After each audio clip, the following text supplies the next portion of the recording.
الشیطان الرجیم بسم اللہ الرحمن الرحیم۔ حاضرین مکرم، میں صرف وہ عظیم ہستی کے جو بھی ہم سب سے مخاطب ہونے والے ہیں ان کا مختصر سا تعارف چونکہ دامن وقت میں اتنی گنجائش نہیں ہے تاکہ ہمیں معلوم ہو کہ کس عظیم ہستی کو ہم سماعت کرنے والے ہیں۔ Deputy chairman board of governors Minhaj university Lahore, صدر منہاج القرآن انٹرنیشنل، اور ابھی حال ہی میں یو این او کی طرف سے امبیسڈر آف پیس کا ایوارڈ حاصل کرنے والے، کتب کثیرہ کے مصنف، ادیب، شاعر اور چھوٹی عمر کے اندر ایک ایسے تاریخی کارنامے سر انجام دینے والے کہ جن کو جس پہلو کے اعتبار سے بھی دیکھیں اللہ نے لاجواب بنا، جو پروفیسر بھی ہیں، ڈاکٹر بھی ہیں، اور جن کا سب سے بڑا حوالہ یہ ہے کہ وہ ایسے باپ کے فرزند ہیں کہ جنہوں نے اس صدی میں اٹھنے والے ہر فتنے کے سامنے ایک بند بنا، اور آپ کو معلوم ہے کہ حال ہی میں جو فتنہ الہاد نے سر اٹھایا تو وقت کے مجدد حضور شیخ الاسلام پروفیسر ڈاکٹر محمد طاہر القادری مدظ اللہ العالی، آپ نے رمضان المبارک کے آخری عشرہ اعتکاف کے اندر 9 راتوں کے اندر اس فتنہ الہاد کے قلع دمہ کے لیے ایک ایسا بند باندھا ہے کہ اب صدیوں تک امت ان کی اس کارنامے کو یاد رکھے گی۔ تو ایک عظیم باپ کے عظیم فرزند، جگر گوشہ حضور شیخ الاسلام پروفیسر ڈاکٹر محمد طاہر القادری مدظ اللہ العالی، میری مراد ہم سب سے مخاطب ہوتے ہیں صاحبزادہ پروفیسر ڈاکٹر حسین محی الدین۔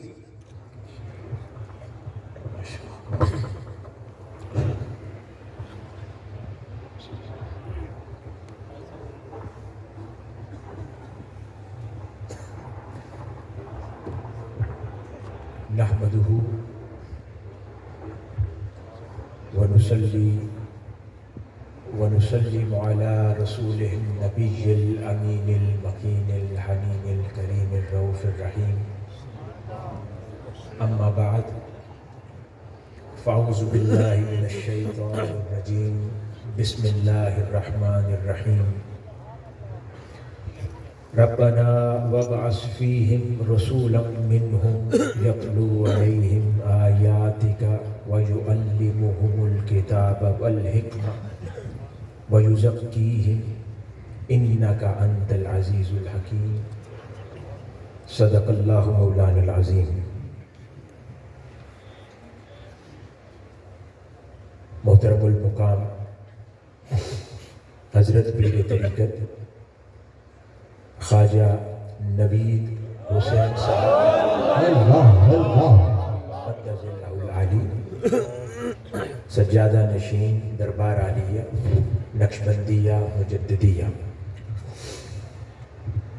حضرت علامہ پیر محمد رفیق احمد مجددی صاحب، محترم محمد خان لغاری صاحب، مرکزی رہنما جماعت اہل سنت پاکستان، حضرت پیر محمد عمیر صاحب، حضرت پیر صوفی اللہ تتا صاحب، علامہ محمد ادریس رانا، مرکزی نائب ناظم اعلیٰ سینٹرل پنجاب، محترم ڈاکٹر منیر ہاشمی صاحب، مرکزی رہنما تحریک منہاج القرآن گجرانوالہ، محترم عمران ایڈوکیٹ صاحب، مرکزی رہنما تحریک منہاج القرآن گجرانوالہ، محترم راجہ زاہد محمود صاحب، مرکزی رہنما پاکستان عوامی تحریک، آج کی اس عظیم الشان روحانی و نورانی محفل کی سٹیج کی زینت بنے جمیع مشائخ عظام، علماء کرام، اور بالخصوص حضرت خواجہ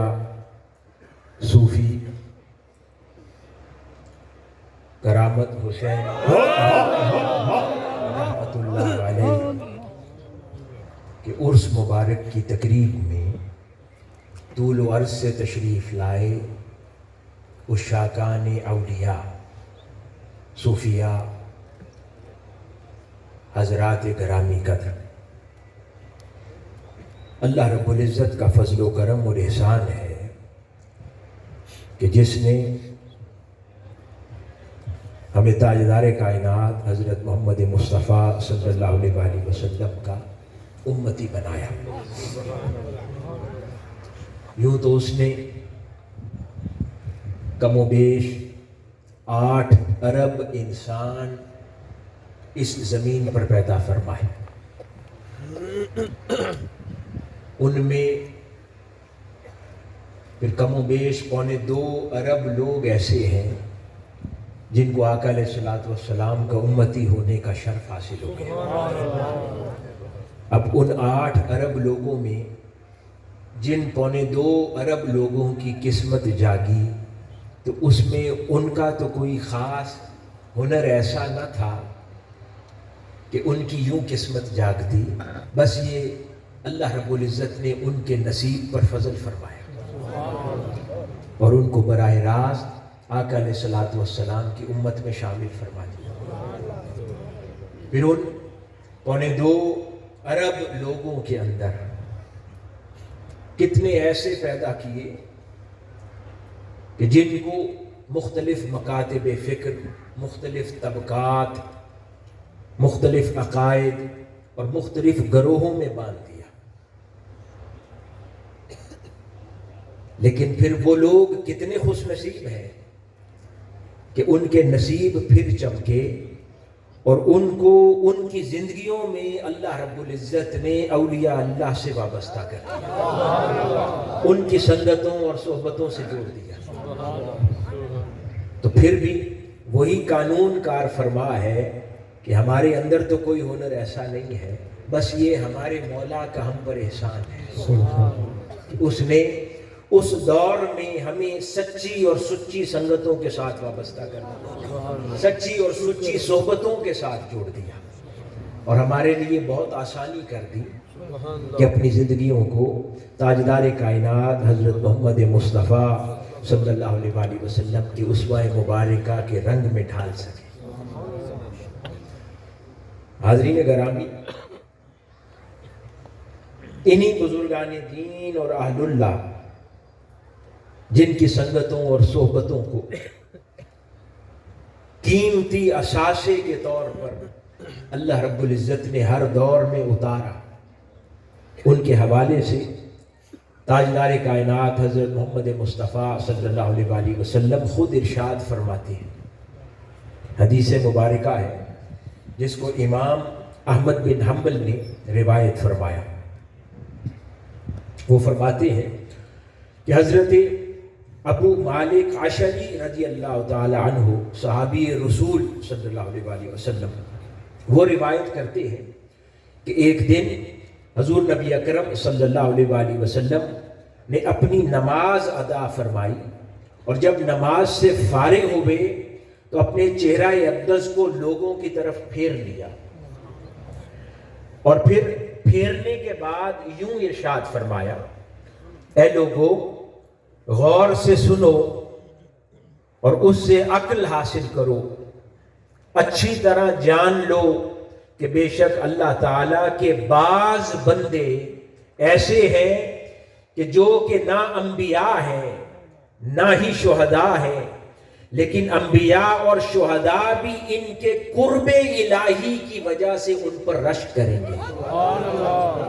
اسی اثناء میں ایک دیہاتی بدو آقا علیہ الصلوۃ والسلام کی مجلس میں داخل ہوا اور آقا علیہ الصلوۃ والسلام کی بارگاہ میں عرض کرنے لگا کہ یا رسول اللہ صلی اللہ علیہ وآلہ وسلم، یہ جن احباب کا آپ ذکر فرما رہے ہیں کہ انبیاء اور شہداء بھی ان کے قرب الہی کے مقام پر رشک کریں گے، تو وہ کون لوگ ہیں؟ ہم انہیں پہچانے کیسے؟ ان کی شناخت کیا ہے؟ تو اس پر آقا علیہ الصلوۃ والسلام صحابہ کرام بیان کرتے ہیں کہ آقا علیہ الصلوۃ والسلام کا چہرہ اقدس خوشی سے چمک اٹھا، چہرہ اقدس پر رونق جلوہ افروز ہو گئی، اور آپ نے فرمایا کہ وہ لوگ مختلف گروہوں اور مختلف قبائل سے ہوں گے، وہ لوگ کہ جن کے مقام پر شہداء اور انبیاء بھی رشک کریں گے، فرمایا کہ وہ مختلف گروہوں اور مختلف قبائل سے ہوں گے، اور جن کے درمیان بظاہر کوئی صلہ رحمی بھی قائم نہ ہوگی، یعنی رشتہ دار بھی نہ ہوں گے، لیکن ان کو اللہ رب العزت ایسے طبقات میں داخل فرمائے گا۔ اب اس سے دو باتیں ثابت ہوتی ہیں، اس حدیث مبارکہ سے دو نقطے سمجھ آتے ہیں۔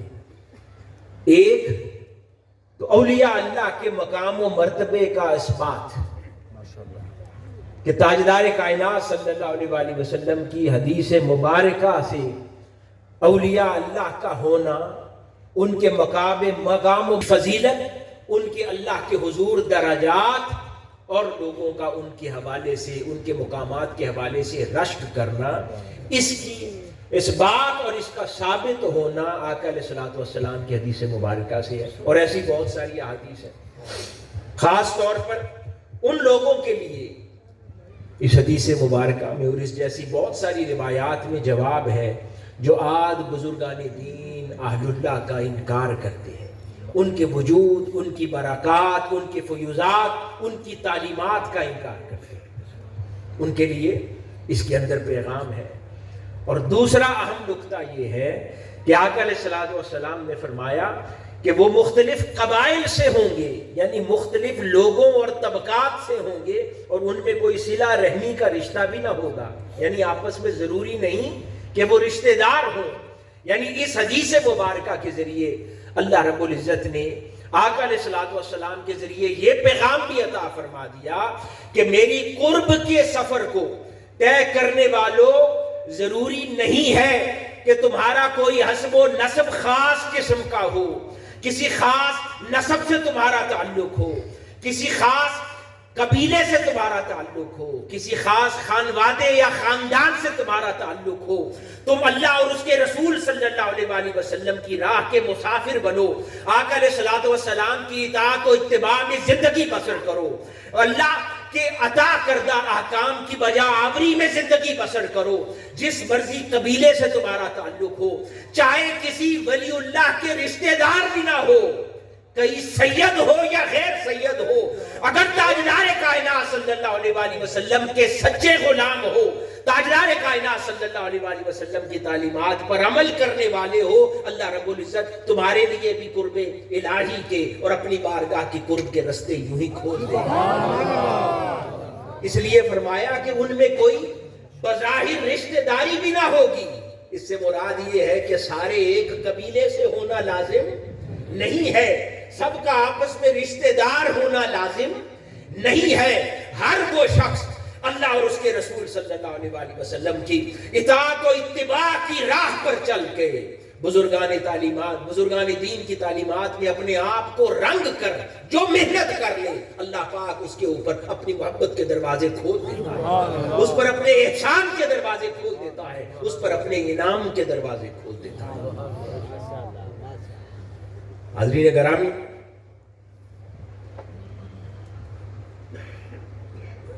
یہ جو اہل اللہ ہے جن کے حوالے سے ہم نے ذکر کیا، اور پھر اس مرتبے تک ان کا فائز ہو جانا، اس راہ اور اس سفر کو طے کرنا، وہ جو راستہ ہے اس راستے کو راہ سلوک کہتے ہیں، اور اس نصاب کو تصوف کہتے ہیں۔ جو قرب الہی کی منزل ہے، اللہ کی محبت کا حصول ہے، تاجدار کائنات صلی اللہ علیہ وآلہ وسلم کی محبت کا حصول ہے، جو قرب ہے وہ منزل ہے۔ اس منزل کے حصول کے لیے جس راہ پر چلا جاتا ہے اسے راہ سلوک کہا جاتا ہے، اور اس راہ پر جس نصاب کی ضرورت پڑتی ہے اسے تصوف کہا جاتا ہے۔ حاضرین گرامی، اب آگے چلتے ہیں۔ مسلمانوں کے فکر و عمل میں یعنی صدیوں کے اندر بہت سارے اسلام سے متعلقہ مضامین ہیں، ایسے ہی ہے، علم التفسیر ہے، علوم القرآن ہے، علم الحدیث ہے، فقہ ہے، جانتے ہیں نا یہ سارے مضامین جو علماء پڑھتے ہیں، بہت سارے اور سبجیکٹس بھی ہیں، لیکن ان تمام مضامین میں سے شاید ہی تصوف سے زیادہ کسی شے پر تنقید کی گئی، جو شے جتنی قیمتی ہوتی ہے، جو شے جتنی قیمتی ہوتی ہے اس شے کے حاسد بھی اتنے زیادہ ہوتے ہیں، اس شے سے جلنے والے بھی اتنے زیادہ ہوتے ہیں، جس شے کی جتنی تاثیر ہوتی ہے اس کے مخالف اور زیادہ زور و شور سے مخالفت کرتے ہیں، جس شے کی تاثیر ہی نہ ہو، جس شے کی اثر پذیری ہی نہ ہو، جس شے کا کوئی رنگ چڑھنا نہ ہو کسی پر، تو کوئی اس کی فکر بھی نہیں کرتا، لیکن جو شے رنگ چھوڑتی ہو، جو شے اثر کرتی ہو، جو شے دلوں کو جیتنے کی طاقت و استطاعت رکھتی ہو، اس کے حاصل بھی اتنے پیدا ہوتے ہیں، اس سے جلنے والے بھی اتنے پیدا ہوتے ہیں، اس سے تکلیف رکھنے والے بھی اتنے پیدا ہوتے ہیں۔ تو اس لیے جتنے بھی اسلام سے متعلقہ مضامین ہیں، جتنی زیادہ مخالفت، حسد اور تنقید کا سامنا تصوف اور صوفیاء کو کرنا پڑا ہے، مختلف ادوار تنقید کا سامنا نہیں کرنا پڑا، محدثین کو بھی بعد ازاں اپنے ادوار کے بعد اتنی تنقید کا سامنا نہیں کرنا پڑا۔ علوم القرآن ہے، مبلغین ہے، خطابات کرنے والے لوگ ہیں، درس و تدریس کرنے والے لوگ ہیں، نہیں، لیکن ہر دور میں صوفیاء کرام کو شہروں سے باہر بھی نکالا گیا، بادشاہوں نے سخت سے سخت سزائیں بھی دی، یہاں تک کہ سولی بھی چڑھایا گیا اور بڑے بڑے مظالم بھی ڈھائے۔ ہاں ایسی باتیں کچھ عظیم المرتبت ائمہ علماء کی زندگی میں بھی نظر آتی ہیں، لیکن پھر میں دعوت دیتا ہوں کہ ذرا غور سے جھانکو، وہ شاید وہ کہیں عالم دین صوفی تو نہیں تھا، اگر کہیں زندگی میں ایسے رنگ علماء کی زندگی میں بھی دیکھو تو پھر دیکھ لینا وہ عالم دین ضرور صوفی بھی ہوگا، اس لیے اس پر یہ گزرا ہے۔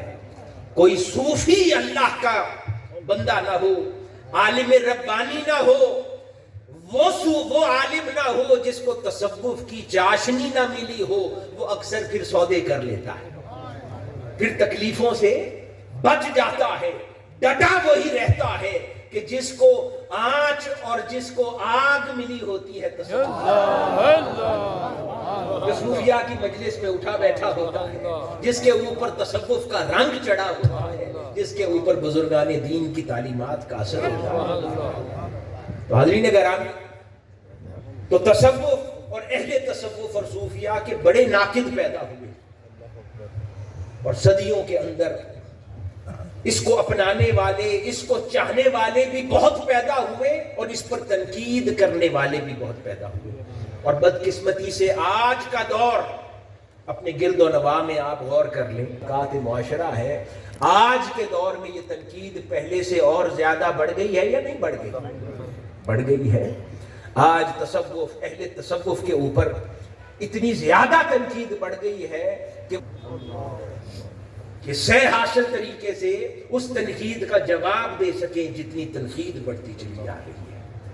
تو میں نے چاہا کہ آج اس موضوع پر کچھ گفتگو کی جائے، تاکہ ہم بزرگوں کی صحبت سے، اہل اللہ کے فیوزات سے، منور مجلس سے ہم تصوف کے دفاع کا مواد لے کر جائیں، تاکہ جب کوئی ہماری طرف انگلی اٹھائے، اہل تصوف کی طرف انگلی اٹھائے، صوفیاء کی طرف انگلی اٹھائے، تو ہم اس کو جواب دے سکیں۔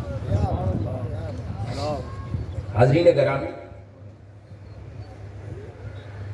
مختلف زمانوں میں تنقید کرنے والوں نے مختلف طرح کے تصوف اور اہل تصوف پر الزامات لگائے. اب سوال پیدا ہوتا ہے کہ وہ کس قسم کے الزامات ہیں. ان میں سے ایک یہ بھی الزام لگایا جاتا ہے اہل تصوف پر کہ یہ صوفی راہب ہو جاتے ہیں اور رہبانیت تو اسلام میں ہے ہی نہیں, یہ خلوت نشین ہو جاتے ہیں. تو خلوت نشینی کہاں سے اسلام میں ثابت ہے؟ کبھی الزام لگایا جاتا ہے کہ یہ جو کشمکش حیات ہے یہ اس سے گریزاں ہوتے ہیں, تو یہ دفاع نہیں کرتے, لڑتے نہیں ہیں, تحرک سے اپنی جان بچا کر چھپ جاتے ہیں. ایسے الزام لگائے جاتے ہیں. پھر کئی بار اہل تصوف اور صوفیہ پہ الزام لگا کہ یہ شریعت کے اتنے پابند نہیں ہوتے. کیا الزام لگا؟ کہ یہ شریعت کے اتنے پابند نہیں ہوتے کہ جتنے علماء یا دیگر طبقات معاشرہ شریعت کے پابند ہوتے ہیں. یہ شریعت سے باز اللہ انحراف کرتے ہیں. کبھی کہا کہ ان کے اعمال اور افکار سے کئی غیر اسلامی فکر ثابت ہوتی ہے. کئی بار ایسی باتیں ان سے صادر ہو جاتی ہیں یا ایسا کلام ان کی کتب میں دیکھنے کو ملتا ہے جو صریحاً اسلام کے خلاف پایا جاتا ہے. ایسے الزامات بھی سنتے ہیں یا نہیں سنتے؟ شرعیات کے باب میں مختلف بزرگان دین سے ایسے کلام اور ایسی باتوں کو منسوب کر کے اس کے بعد کلیتاً تصوف سے انکار کیا جاتا ہے اور کلیتاً تصوف سے انکار سکھایا جاتا ہے. ایسی باتیں کانوں میں پڑتی ہیں یا نہیں پڑتی؟ پڑتی ہے نا. تو یہ الزامات بھی لگائے جاتے ہیں. حاضرین کرام, اس قسم کے بہت سے اور الزامات جو ان بزرگان دین پر لگائے گئے.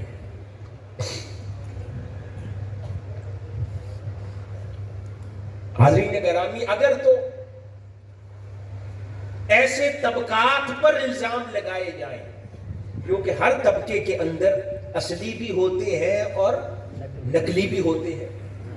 اس بات کا تو کسی کو انکار نہیں ہے نا کہ ہر شعبے میں اصلی لوگ بھی ہیں اور نقلی لوگ بھی ہیں.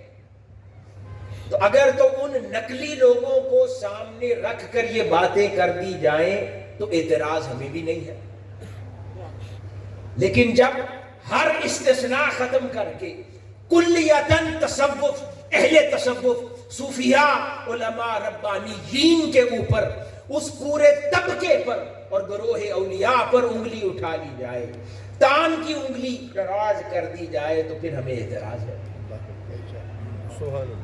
کیوں اعتراض؟ اس لیے ہے کہ یہ بزرگان دین, یہ اہل اللہ, یہ صوفیاء, یہ علماء ربانیین, یہ در حقیقت منبع تعلیمات مصطفیٰ صلی اللہ علیہ وسلم. در حقیقت انہی کے وجود سے ہر معاشرے کے ہر دور اور ہر زمانے میں خیر پھوٹی ہے. اگر اللہ رب العزت ان کو نہ بھیجتا, تاجدار کائنات صلی اللہ علیہ وسلم کی اقتداء میں, تو یوں اسلام کبھی نہ پھیلتا. اسلام سمجھایا علماء نے ہے مگر پھیلایا صوفیاء نے. اسلام سمجھایا علماء نے ہے لیکن پھیلایا صوفیاء نے ہے. اگر ان کے وجود پر انگشت تان دراز کر لی جائے گی تو یہ اللہ رب العزت کی نعمت عظمیٰ پر انگشت تان دراز کرنا ہے, کیونکہ ان بزرگان دین کا وجود ہر دور کے اندر نعمت عظمیٰ ہے. آقا علیہ الصلوۃ والسلام کی حدیث مبارکہ, آقا علیہ الصلوۃ والسلام نے فرمایا کہ یہ جو عرفاء اہل اللہ ہے ان کے دل معرفت کی کانیں ہیں. ایمان کی اور معرفت کی کانیں اہل اللہ کے دل ہے. آقا علیہ الصلوۃ والسلام نے یہ نہیں فرمایا کہ ایمان اور معرفت کسی کتاب سے حاصل ہوتی ہے. فرمایا نہیں, یہ ان کے قلوب ہے جہاں سے ایمان کو تقویت ملتی ہے اور معرفت نصیب ہوتی ہے. اس سے مراد یہ ہے کہ صحبت اولیاء میں تحفظ ایمان ہے اور صحبت اولیاء میں اللہ رب العزت کے قرب کے حصول کی راہیں میں.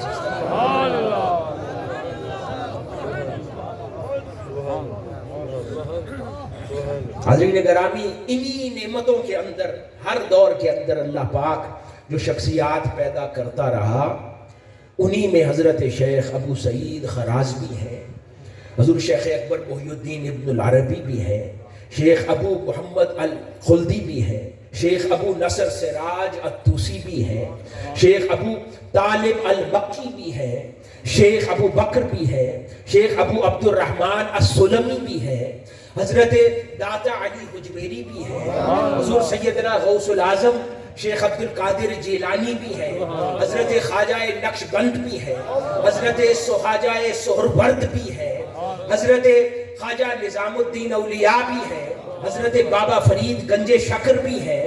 انہی ساری بزرگان دین اور ہستیوں میں یہ بڑے بڑے نام ہیں جنہوں نے اپنے اپنے زمانوں اور دور کے اندر لکھوں خواہ لوگوں تک اسلام اور دعوت اسلام کو پہنچایا، اور ہم سب کے بڑوں کو کہیں نہ کہیں انہی بزرگان دین نے دائرہ اسلام میں داخل کیا۔ اگر ان نعمتوں کا انکار کرنے لگ جائیں گے، ان کی طرف انگشت تان دراز کرنے لگ جائیں گے، تو اپنے بڑوں کو کیسے سمجھائیں گے جنہوں نے ان کے دست حق پرست حاضرین گرامی، پرابلم تصوف کے ساتھ نہیں ہے، پرابلم اہل تصوف کے ساتھ نہیں ہے، پرابلم صوفی کے ساتھ نہیں ہے، پرابلم اس بات کے ساتھ ہے کہ جس کو تم صوفی سمجھتے ہو کیا وہ واقعی صوفی ہے؟ اصلی اور نقلی میں تفریق کرنا سیکھنا، اور نقلی کو صوفی کہہ کر اور پھر اس کی حرکتوں کے نتیجے میں تصوف کا انکار کر دینا، اس کو سمجھنے کی ضرورت ہے۔ جو سچا ہے اسے صوفی کہو، اس کی پیروی کرو، جو نقلی ہے اور تصوف کے نام پہ الٹے کام کرتا ہے، 100 طرح کے دھندے کرتا ہے، ان کے دفاع کرنے کی تمہیں کوئی ضرورت نہیں ہے، کیونکہ اس کی حرکتوں سے نہ صرف اہل تصوف بلکہ صوفیاء کے اوپر طعن و تشنیع کی انگلی دراز کی جاتی ہے۔ تو ان کو اپنے طبقے سے جدا کر انہیں کہو اس کا ہم سے کوئی تعلق نہیں۔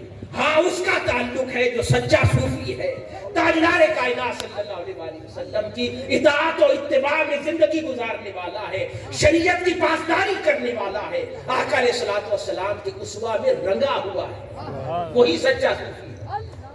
اس کا دفاع بھی کرو، لیکن جو نقلی ہے، کاروبار کرتا ہے تصوف کے نام پر، اس کا دفاع کرنے کی ضرورت نہیں ہے، کیونکہ سارے اہل تصوف کی طرف انگلی طعن دراز کر دی جاتی ہے۔ یہ بات کچھ سمجھ آ رہی ہے میری؟ سبحان اللہ۔ یہ حل ہے اس دور میں ان فتنوں کا۔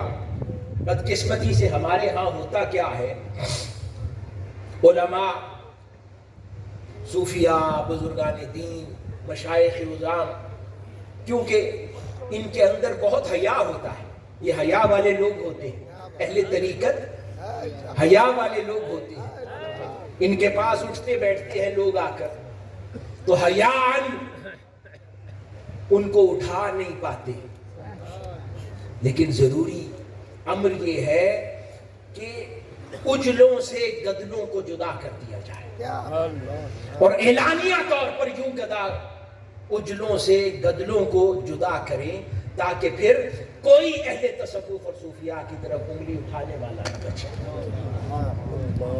جب ہم ان کا دفاع بھی کرتے ہیں اور ان کے ایسے کمزور اعمال کو بھی اہل تصوف اور تصوف کی چھتری مہیا کرنے کی کوشش کرتے ہیں، تو سارے اس قسم کے حملے کی زد میں آ جاتے ہیں۔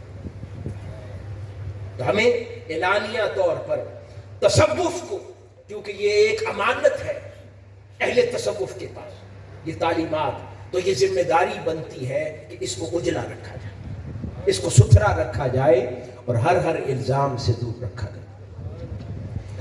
حاضرین گرامی، اب ایک الزام اہل تصوف پر اور تصوف پر یہ بھی لگایا جاتا ہے کہ یہ تو تاجدار کائنات صلی اللہ علیہ وآلہ وسلم کے زمانہ اقدس میں تھا ہی نہیں۔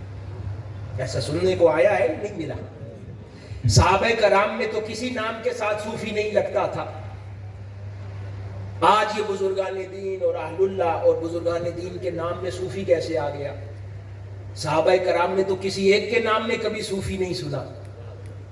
ایسے اس قسم کی باتوں سے لوگوں کے ذہن میں تشکیک پیدا کی جاتی ہے. پھر کہتے ہیں کہ تصوف تو نوزائیدہ شے کا نام ہے، یعنی یہ قرون اولیٰ میں بزرگان دین کے ہاں تھا ہی نہیں، صرف قرآن و سنت تھا. یہ تو بعد میں آنے والے لوگوں نے گھڑ دیا ہے اور اس وجہ سے ہم اسے نہیں مانتے، اور پھر اس کے لیے وہ 100 طرح کے رستے تلاش کرتے ہیں تصوف اور اہل تصوف کا رد کرنے کے. آئیے اب اس مسئلے کو سمجھتے ہیں کہ کیا یہ کوئی نوزائیدہ شے ہے، بعد میں پیدا ہوئی ہے، یا وہ قرون اولیٰ سے چلی آ رہی ہے.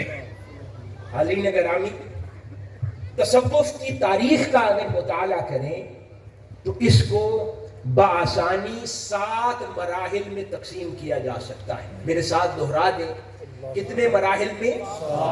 7 مرحلوں میں یا ادوار میں تصوف کی تاریخ کو تقسیم کیا جا سکتا ہے، جس میں سے پہلا دور دور نبوی صلی اللہ علیہ وسلم. تصوف کی تاریخ عین زمانہ نبوی اور دور نبوی تاجدار کائنات صلی اللہ علیہ وسلم کی حیات مبارکہ سے شروع ہوتی ہے. کیسے شروع ہوتی ہے اس کے بارے میں بات کرتے ہیں. اور یہ جو زمانہ اقدس ہے جسے دور نبوی کہا جا رہا ہے، اس کو آگے 3 الگ ادوار میں تقسیم کیا جاتا ہے. جو دور نبوی ہے صلی اللہ علیہ وسلم، اس کو 3 الگ ادوار میں تقسیم کیا جاتا ہے. پہلا دور قبل از نبوت ہے، یعنی آقا علیہ الصلوۃ والسلام کے اعلان نبوت سے پہلے کا دور. دوسرا دور نبوت قبل از ہجرت ہے، یعنی اعلان نبوت کے بعد اور ہجرت مدینہ سے پہلے کا 13 سالہ دور. اور تیسرا دور بعد از ہجرت ہے کہ جب تاجدار کائنات صلی اللہ علیہ وسلم نے مدینہ منورہ ہجرت فرما لی تو وصال مبارک تک جو آخری 10 سال، یہ 3 ادوار میں دور نبوی صلی اللہ علیہ وسلم تقسیم ہوتا ہے. اور حاضرین گرامی، ہر دور سے اتنی مثالیں تصوف اور اہل تصوف کو میسر آ جاتی ہیں کہ کوئی اس کا تصور نہیں کر سکتا. ہر دور آقا علیہ الصلوۃ والسلام کی حیات مبارکہ کا تصوف کو سیرابی مہیا کر رہا ہے، بنیادیں مہیا کر رہا ہے اور اصل عطا کرتا ہے. اب ذرا غور کیجئے آقا علیہ الصلوۃ والسلام کی حیات مبارکہ کے حوالے سے مختلف سیرت کی کتابوں پر ذرا غور کیجئے، احادیث کی کتابوں پہ ذرا غور کیجئے، اور ذرا اپنی نگاہ میں لائیں وہ زمانہ کہ جب آقا علیہ الصلوۃ والسلام نے اعلان نبوت نہیں فرمایا، اور اس وقت ہر طرف مشرکانہ رواج ہے، ہر کوئی گناہ کی بات کرتا ہے. کعبۃ اللہ کے صحن میں برہنہ طواف کیا جاتا ہے، بچیوں کو زندہ درگور کیا جاتا ہے، ظلم پر مبنی معاشرہ ہے، غصب ہے، بے حیائی ہے، قتل و غارت ہے، لوٹ مار ہے، کسی کی عزت محفوظ نہیں ہے. ایسا دور ہے، اور اس دور کے اندر ابھی اعلان نبوت بھی نہیں ہوا، مگر ایک ذات ہے جو اس ماحول سے تنگ ہے، اس ماحول سے بیزار ہے، اور وہ اس سب شے سے چھوڑ کر اکثر 40 دن کے لیے غار حرا کی تنہائی میں لوٹ جاتی ہے، اور وہاں پر اپنے مولا کو یاد کرتی ہے، مناجات کرتی ہے. ابھی تو وحی کا سلسلہ بھی شروع نہیں ہوا، ابھی اعلان نبوت بھی نہیں ہوا، ابھی احکام کا اترنا بھی نہیں ہے، ابھی نمازوں کے احکام بھی نہیں ہے، ابھی رمضان بھی نہیں ہے، ابھی زکوٰۃ بھی نہیں ہے. تو وہ شب حرا کی تنہائیوں میں یہ ذات مصطفیٰ صلی اللہ علیہ وسلم کیا کرنے جاتی ہے؟ کبھی سوچا ہے وہ خلوتیں کیا ہیں؟ اعلان نبوت کے بعد تو کوئی خلوت نہیں ہے، اعلان نبوت سے پہلے کی خلوتیں کیا ہیں؟ وہ خلوتیں وہی ہیں اے اعتراض کرنے والوں جو آج اہل اللہ کی زندگی میں تم دیکھتے ہو. یہ وہی خلوتیں ہیں.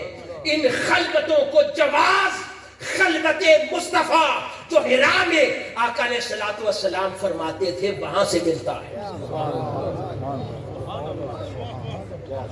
اس کو رہبانیت نہیں کہتے, اس کو آقا علیہ الصلوۃ والسلام کی اطاعت و اتباع کہتے ہیں, اس سنت کی جو سنت تاجدار کائنات صلی اللہ علیہ وآلہ وسلم حرا میں ادا فرماتے ہیں. علی نگرامی یہ صرف ایک نہیں. پھر وہ زمانہ, اس زمانے کے اندر ہر کوئی جڑا جڑا رہتا ہو اور کوئی ان سے کٹا کٹا رہتا ہو, جدا جدا رہتا ہو, لوگ گھلتے ملتے ہوں, غیبتیں کرتے ہوں, مجلسوں میں بیٹھتے ہوں, کوئی تنہائیوں میں اپنے مولا کو یاد کرتا ہو, کوئی روتا ہو, کوئی گریوزاری کرتا ہو, کبھی اس کی خشیت اور محبت کے حال میں راتیں گزارتا ہو, کبھی تہجد گزاری میں راتیں گزارتا ہو, کبھی قیام اللیل میں راتیں گزارتا ہو, کبھی دن کے روزوں کے ساتھ راتیں گزارتا ہو, کبھی شب تنہائی میں اسے پکارتا ہو, کبھی شب تنہائی میں اس کی سنتا ہو. ان کیفیات کو کیا کہتے ہیں؟ انہی کیفیات کو تصوف اور اہل تصوف کے احوال نہیں کہتے تو کیا کہتے ہیں؟ اور آقا علیہ الصلوۃ والسلام کے اس زمانے سے میسر آ جاتی ہے. اسی طرح حاضرین گرامی میں عرض کر دوں کہ یہ جو 3 ادوار ہیں دور نبوی صلی اللہ علیہ وآلہ وسلم کے, بزرگان دین اور اہل اللہ کی زندگی کا مطالعہ کریں, جو سچا ولی ہے اس کی زندگی میں بھی آقا علیہ الصلوۃ والسلام کے نقش قدم پر اسی انداز میں 3 ادوار گزرتے ہیں. اس کے بھی منزل اور اس کا سفر اسی مزاج سے گزرتا ہے کہ پہلے تنہائیاں اسے پکارتی ہیں, وہ جلوتیں چھوڑ کر خلوتوں کی طرف جاتا ہے. پھر جب وہ زمانہ گزار چکتا ہے تو پھر دوسرا دور اعلان نبوت کے بعد آ جاتا ہے. اس دور میں کیا ہے؟ اس دور میں صبر ہے, اللہ کے دین کی اشاعت ہے, اللہ کے دین کی نوکری ہے, اللہ کے دین کی خدمت ہے. پھر اس کے اندر دشمنوں کے طعنے ہیں, الزام ہے, اس کو برداشت کرنا ہے, اس پر صبر کرنا ہے, اس پر اللہ کے حضور ہمیشہ شاکر رہنا ہے, اور دل میں کسی غم کو جگہ نہ دینا, دل میں کسی بے چینی اور بے سکونی کو جگہ نہ دینا, اور ثابت قدمی کے ساتھ اللہ کے دین کی خدمت کرتے رہنا. اس دوسرے دور کا نام اعلان نبوت کے بعد کے 13 سال ہے. اور صوفیاء کی زندگی میں بھی جب ان خلوتوں سے نکلتے ہیں اور اللہ اور اس کے رسول صلی اللہ علیہ وآلہ وسلم کا پیغام لے کر لوگوں کے پاس آتے ہیں تو ان کو اسی طرح کے طعنوں اور دشواریوں کا سامنا کرنا پڑتا ہے. ان کی زندگی کا دوسرا دور بھی برداشت پر مبنی ہوتا ہے, صبر پر مبنی ہوتا ہے, مشکلات پر مبنی ہوتا ہے. پھر اس کے اوپر وہ صبر کا پہاڑ بن جاتے ہیں. یہ کیفیات ہیں. پھر تیسرا دور, پھر حاضرین گرامی انہی ادوار میں سے آقا علیہ الصلوۃ والسلام کی معراج کی رات آ جاتی ہے. وہ اہل تصوف کو کیا جواز مہیا کرتی ہے کہ کوئی اللہ کی محبت میں یوں سفر طے کرتا ہے کہ کوئی اتنا اٹھ جائے انسانیت سے اوپر کہ اللہ رب العزت اس کو ایسی معراج عطا کرے کہ خود بلا حجاب اپنا دیدار عطا کرے. تو یہ ان ممکنات کے دروازے کھولتی ہے باتیں, اور اہل تصوف کو جواز اور بنیادیں مہیا کرتی ہیں.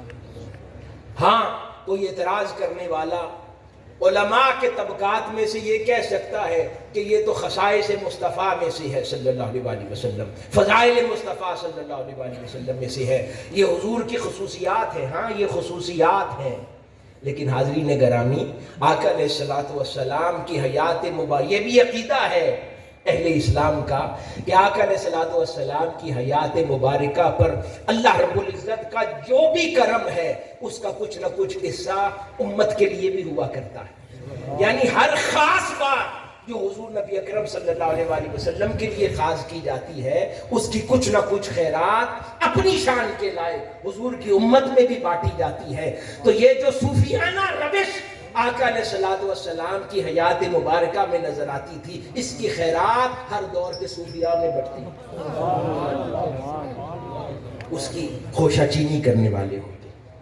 حضرین گرامی, اسی طرح پھر تیسرا دور آقا علیہ الصلوۃ والسلام کی حیات مبارکہ کا ہجرت مدینہ کے بعد کا ہے. یہ وہ دور ہے کہ جہاں پر اب مخالفتیں دم توڑنے لگی, اور اب آقا علیہ الصلوۃ والسلام کا مقام و مرتبہ مستحکم ہو گیا ہے. ہر کوئی ماننے لگا ہے, ہر کوئی جاننے لگا ہے, اب اعتماد کرتا ہے, ہر کوئی اقرار کرتا ہے, اور آقا علیہ الصلوۃ والسلام کی عظمت کے آگے اپنی آنکھیں جھکا لیتا ہے. حاضرین گرامی, ہر دور میں صوفیاء کی زندگی میں یہ دور بھی آتا ہے. کہیں وہ سفر خلوت نشینی سے شروع کرتے ہیں, پھر اپنا پیغام لے کر معاشرے میں آتے ہیں, تو پھر لوگوں کے تیروں کا سامنا ہوتا ہے, لوگوں کی مخالفتوں کا سامنا ہوتا ہے, لوگوں کے فتووں کا سامنا ہوتا ہے, اور پھر ایک وقت آتا ہے کہ ہر فتویٰ دم توڑ جاتا ہے, اور پھر ہر کوئی اس شخصیت کی ثقافت پر, اس شخصیت کی اس عظمت پر, اس شخصیت کے مقام و مرتبے پر, اس شخصیت کی ولایت پر, اس شخصیت کی عظمت کے اوپر بھی اعتقاد اور اعتماد کرنے لگ جاتا. تو بزرگان دین کی زندگی میں بھی اسی طرح کے 3 دور گزرتے ہیں. حاضرین گرامی, پھر اسی طرح کچھ لوگ اعتراض کرتے ہیں کہ یہ اللہ والے دعویٰ کرتے ہیں استغراق کا, کہ کبھی کبھار ان پر کیفیات اور ایسا حال طاری ہو جاتا ہے کہ یہ اپنے آپ سے بھی بے خبر ہو جاتے ہیں. اس کو کبھی کبھار وہ کہتے ہیں کہ یہ ایسی بات کہاں سے اسلام میں ثابت ہے. اسلام, قرآن و حدیث یہ تو بالکل سیدھا سادہ نظام ہے, اس کے اندر استغراق کہاں سے آیا؟ یہ صوفیاء کے استغراق کو کہاں سے دلیل میسر آتی ہے؟ حاضرین گرامی, اس حدیث مبارکہ سے جس کو سیدہ عائشہ صدیقہ رضی اللہ تعالی عنہا روایت کرتی ہے کہ ایک دن میں آقا علیہ الصلوۃ والسلام کی خدمت اقدس میں حاضر ہوئی. آقا علیہ الصلوۃ والسلام پر استغراق کی کیفیت طاری تھی. میں نے آقا علیہ الصلوۃ والسلام کی بارگاہ میں جب حاضر ہوئی تو آقا علیہ الصلوۃ والسلام نے میری طرف دیکھا اور پوچھا, تم کون ہو؟ تم کون ہو؟ میں نے عرض کیا, یا رسول اللہ صلی اللہ علیہ وآلہ وسلم, میں عائشہ ہوں. حضور نے فرمایا, عائشہ کون؟ فرمایا ابو بکر کی بیٹی. فرمایا ابو بکر کون؟ فرمایا محمد صلی اللہ علیہ وآلہ وسلم کا دوست ابو بکر. آگے فرمایا محمد کون؟ اس پر سیدہ عائشہ صدیقہ رضی اللہ تعالی عنہا فرماتی ہے کہ میں خاموش ہو گئی, یہ جان کر کہ آقا علیہ الصلوۃ والسلام پر استغراق کی کیفیت ہے. تو میں نے آگے سوال نہ کیا. اب اس سے 2 نقطے سمجھ آتے ہیں. حدیث مبارکہ تو یہاں تک رک گئی کہ جب حضور نے فرما دیا محمد کون, وہاں آگے جواب نہیں دیا. اس سے 2 باتیں سمجھ آتی ہیں. ایک انہوں نے کہہ دی, دوسری فرمائی نہیں. جو کہہ دی وہ یہ کہ آقا علیہ الصلوۃ والسلام پر استغراق کی کیفیت تھی, اور دوسرا کہ اس سوال کا کون جواب دے کہ محمد کون. اب اللہ اور اس کا رسول ہی جانے کہ محمد کون. تو اس لیے جب آقا علیہ الصلوۃ والسلام نے یہ فرمایا ابو بکر سے آگے کہ محمد صلی اللہ علیہ وآلہ وسلم کے دوست ابو بکر, پھر پوچھا محمد کون, فرماتی ہیں اس پر خاموش ہو گئی کہ کیا کہوں محمد کون. حاضرین گرامی, یہ آقا علیہ الصلوۃ والسلام کے زمانہ اقدس کے مختلف ادوار ہیں. پھر حاضرین گرامی, بزرگان دین کی عبادات اور ریاضات, پوری رات کے قیام, خلوتیں, ریاضتیں, مجاہدہ, اس کے اوپر بھی اعتراض کرتے ہیں کہ یہ کہاں سے آ گیا. شریعت تو بڑی آسان ہے, 5 وقت نماز بتاتی ہے, روزہ بتاتی ہے, زکوٰۃ دو, حج دو, بس یہ بنیادی امور ہیں, فرائض واجبات, ان کی ادائیگی کرو اور جنت حاصل کر لو. بڑا سادہ سا منصوبہ ہے. اس کے اندر یہ راتوں کی یہ جاگرتیں, یہ راتوں کو جاگنا, رات بھر کے طویل قیام, یہ طویل سجدے, کثرت نوافل, ذکر, اذکار, اوراد, وظائف, یہ محنتیں, یہ مجاہدے, ساری زندگی کے روزے, یہ کہاں سے آ گئے؟ اس کے اوپر کچھ لوگ اعتراض کرتے ہیں کیونکہ ان کا اپنا دل نہیں کرتا یہ کرنے کو، ان کو مشکل لگتا ہے، تو وہ کہتے ہیں کہ اس کو کیوں نہ دین سے نکال دیا جائے تاکہ سب کے لیے آسانی ہو جائے۔ حاضرین گرامی، ہاں دین آسان ہے، صرف انہی اعمال کو انجام دے دیا جائے تو یہ بھی کافی ہے، لیکن حاضرین گرامی بزرگان دین کے ان اعمال کو کہاں سے جواز میسر آتا ہے؟ وہ بھی تاجدار کائنات صلی اللہ علیہ وسلم کی حیات مبارکہ سے۔ کیسے؟ حضرت عائشہ صدیقہ رضی اللہ تعالیٰ عنہ سے یہ روایت ہے کہ حضور نبی اکرم صلی اللہ علیہ وسلم رات بھر قیام فرماتے، اتنا قیام فرماتے اللہ کے حضور کہ آپ کے قدم مبارک پر سوجن آ جاتے۔ اب سوجن آ جانا اتنا جلدی ممکن نہیں ہوتا، اتنا طویل قیام فرماتے اور اللہ کے نبی ہو کر قیام فرماتے۔ تو فرماتی ہیں کہ میں نے ایک روز عرض کیا کہ یا رسول اللہ صلی اللہ علیہ وسلم، آپ اتنی تکلیف کیوں گوارا فرماتے ہیں؟ اس پر آقا علیہ الصلوۃ والسلام نے فرمایا، اے عائشہ، کیا میں شکر گزار بندہ نہ بنوں؟ اللہ کے نبی صلی اللہ علیہ وسلم ان اعمال کو اپنی زندگی میں داخل کرتے ہیں۔ ہاں، جب یہ دلائل اور روایات پیش کی جاتی ہیں اس کے جواب میں کہتے ہیں کہ یہ تہجد تو آقا علیہ الصلوۃ والسلام کے لیے خاص تھی، ان کے لیے فرض کی گئی تھی۔ یہ اضافی اعمال ان کا تعلق نبوت کے ساتھ ہے، مقام نبوت کے ساتھ ہے، تو باقی انسانیت کے لیے تو فرض نہیں ہے۔ چلو ایک لمحے کے لیے آپ کی یہ دلیل مان بھی لی جائے تو سوال یہ ہے کہ وہ اعمال جو آقا علیہ الصلوۃ والسلام نے آقا علیہ الصلوۃ والسلام کے لیے خاص فرما دیے، اس ذات کے لیے جو مقام محبوبیت پر فائز ہے، تو کچھ تو اس میں خاص ہوگا نا، کہ جن کو آقا علیہ الصلوۃ والسلام کے لیے خاص فرمایا۔ تو بس باقیوں کو یہ بات سمجھ نہیں آتی، تو یہ صوفیاء کرام اس راز کو جان کر اپنی زندگی میں یہ اعمال اور محنتیں داخل کر رہے ہیں۔ باقی لوگ آرام پسندی میں رہتے ہیں، اور یہ بزرگان دین اپنی زندگیوں کو مجاہدے کی بھٹی میں جلا کر یوں اجلا کر لیتے ہیں، یوں نکھار لیتے ہیں کہ اللہ رب العزت کے قرب کے قابل ہو جاتے ہیں۔ اسی طرح آقا سیدہ عائشہ صدیقہ رضی اللہ تعالی عنہا سے ہی روایت ہے کہ حضور نبی اکرم صلی اللہ علیہ وسلم رمضان المبارک کا آخری عشرہ ہمیشہ اعتکاف بیٹھتے، اور آقا علیہ الصلوۃ والسلام نے بلا ناغہ اعتکاف بیٹھا یہاں تک کہ آپ کا وصال ہو گیا، یعنی آپ نے زندگی میں کوئی اعتکاف مس نہ فرمایا۔ یہ اعمال کیا ہے؟ بس بزرگان دین ان اعمال کے پیروکار اور امین بن گئے ہیں۔ ہم لوگ آسانیاں تلاش کرتے ہیں، ہم لوگ فتوے کے پیچھے رہتے ہیں، بزرگان دین اہل تقویٰ ہو جاتے ہیں اور تقویٰ کے خواہاں رہتے ہیں، ہم لوگ فتویٰ کے خواہاں رہتے ہیں۔ ہم فتووں کے متلاشی رہتے ہیں کہ فتویٰ مل جائے اور کسی جگہ زکوٰۃ کی شکل میں پیسے کم دینے پڑیں۔ ہم مفتی حضرات سے فتویٰ مانگتے ہیں کہ کیسے پیسے بچائے جا سکتے ہیں، ایسا کرتے ہیں یا نہیں کرتے؟ کہ فلاں مفتی اچھا فتویٰ دیتا ہے کہ اس طرح ہماری زکوٰۃ کم بن جاتی ہے، لیکن جو بزرگان دین ہوتے ہیں وہ سب کچھ لوٹانے پر آمادہ رہتے ہیں، بچانے پر راضی نہیں ہوتے، لوٹانے پر راضی رہتے ہیں۔ حاضرین گرامی، یہ وہ پہلا دور ہے ان 7 ادوار میں سے جو آقا علیہ الصلوۃ والسلام کی حیات مبارکہ سے ہے، اور جس سے مختلف میں نے چند واقعات بیان کیے جس سے تصوف اور اہل تصوف کے احوال کا ثبوت ملتا ہے۔ اس کے بعد دوسرا دور آ جاتا ہے جو دور صحابہ ہے۔ اس کے اندر پھر سیدنا ابو بکر صدیق رضی اللہ تعالیٰ عنہ ہے، سیدنا عمر فاروق رضی اللہ تعالیٰ عنہ ہے، سیدنا عثمان غنی رضی اللہ تعالیٰ عنہ ہے، مولا علی شیر خدا رضی اللہ تعالیٰ عنہ ہے۔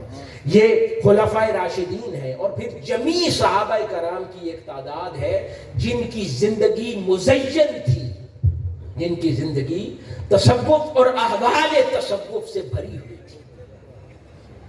سیدنا ابو بکر صدیق رضی اللہ تعالی عنہ اور مولا علی شیر خدا رضی اللہ تعالی عنہ، ان دو ہستیوں کو ہر سلسلے کا امام ایسے نہیں جانا جاتا، ہر سلسلے کا امام ایسے نہیں مانا جاتا. ان کی زندگیاں اہل تصوف کے لیے مشعل راہ تھی. سیدنا ابو بکر صدیق رضی اللہ تعالی عنہ کی زندگی کے حالات و واقعات ایسے ہیں کہ آپ عاجزی اور انکساری کا پیکر تھے. کپڑے کا کاروبار فرماتے، لیکن وہ مال اسباب لوگوں میں بانٹتے تھے.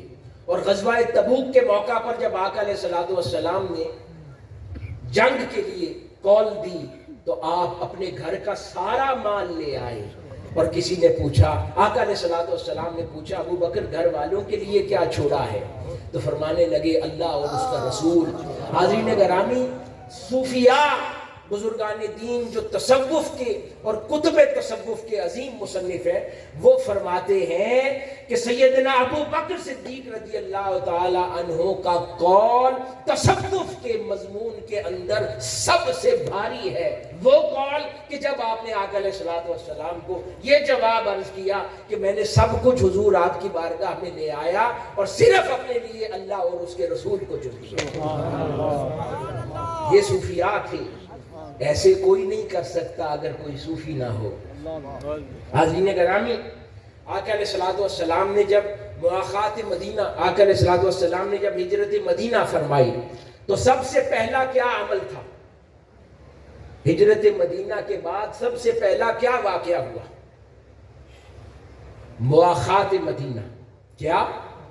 مواخات مدینہ، جس میں آقا علیہ الصلوۃ والسلام نے ہر ایک مہاجر کو ایک انصاری کا بھائی بنا دیا. کیا کیا؟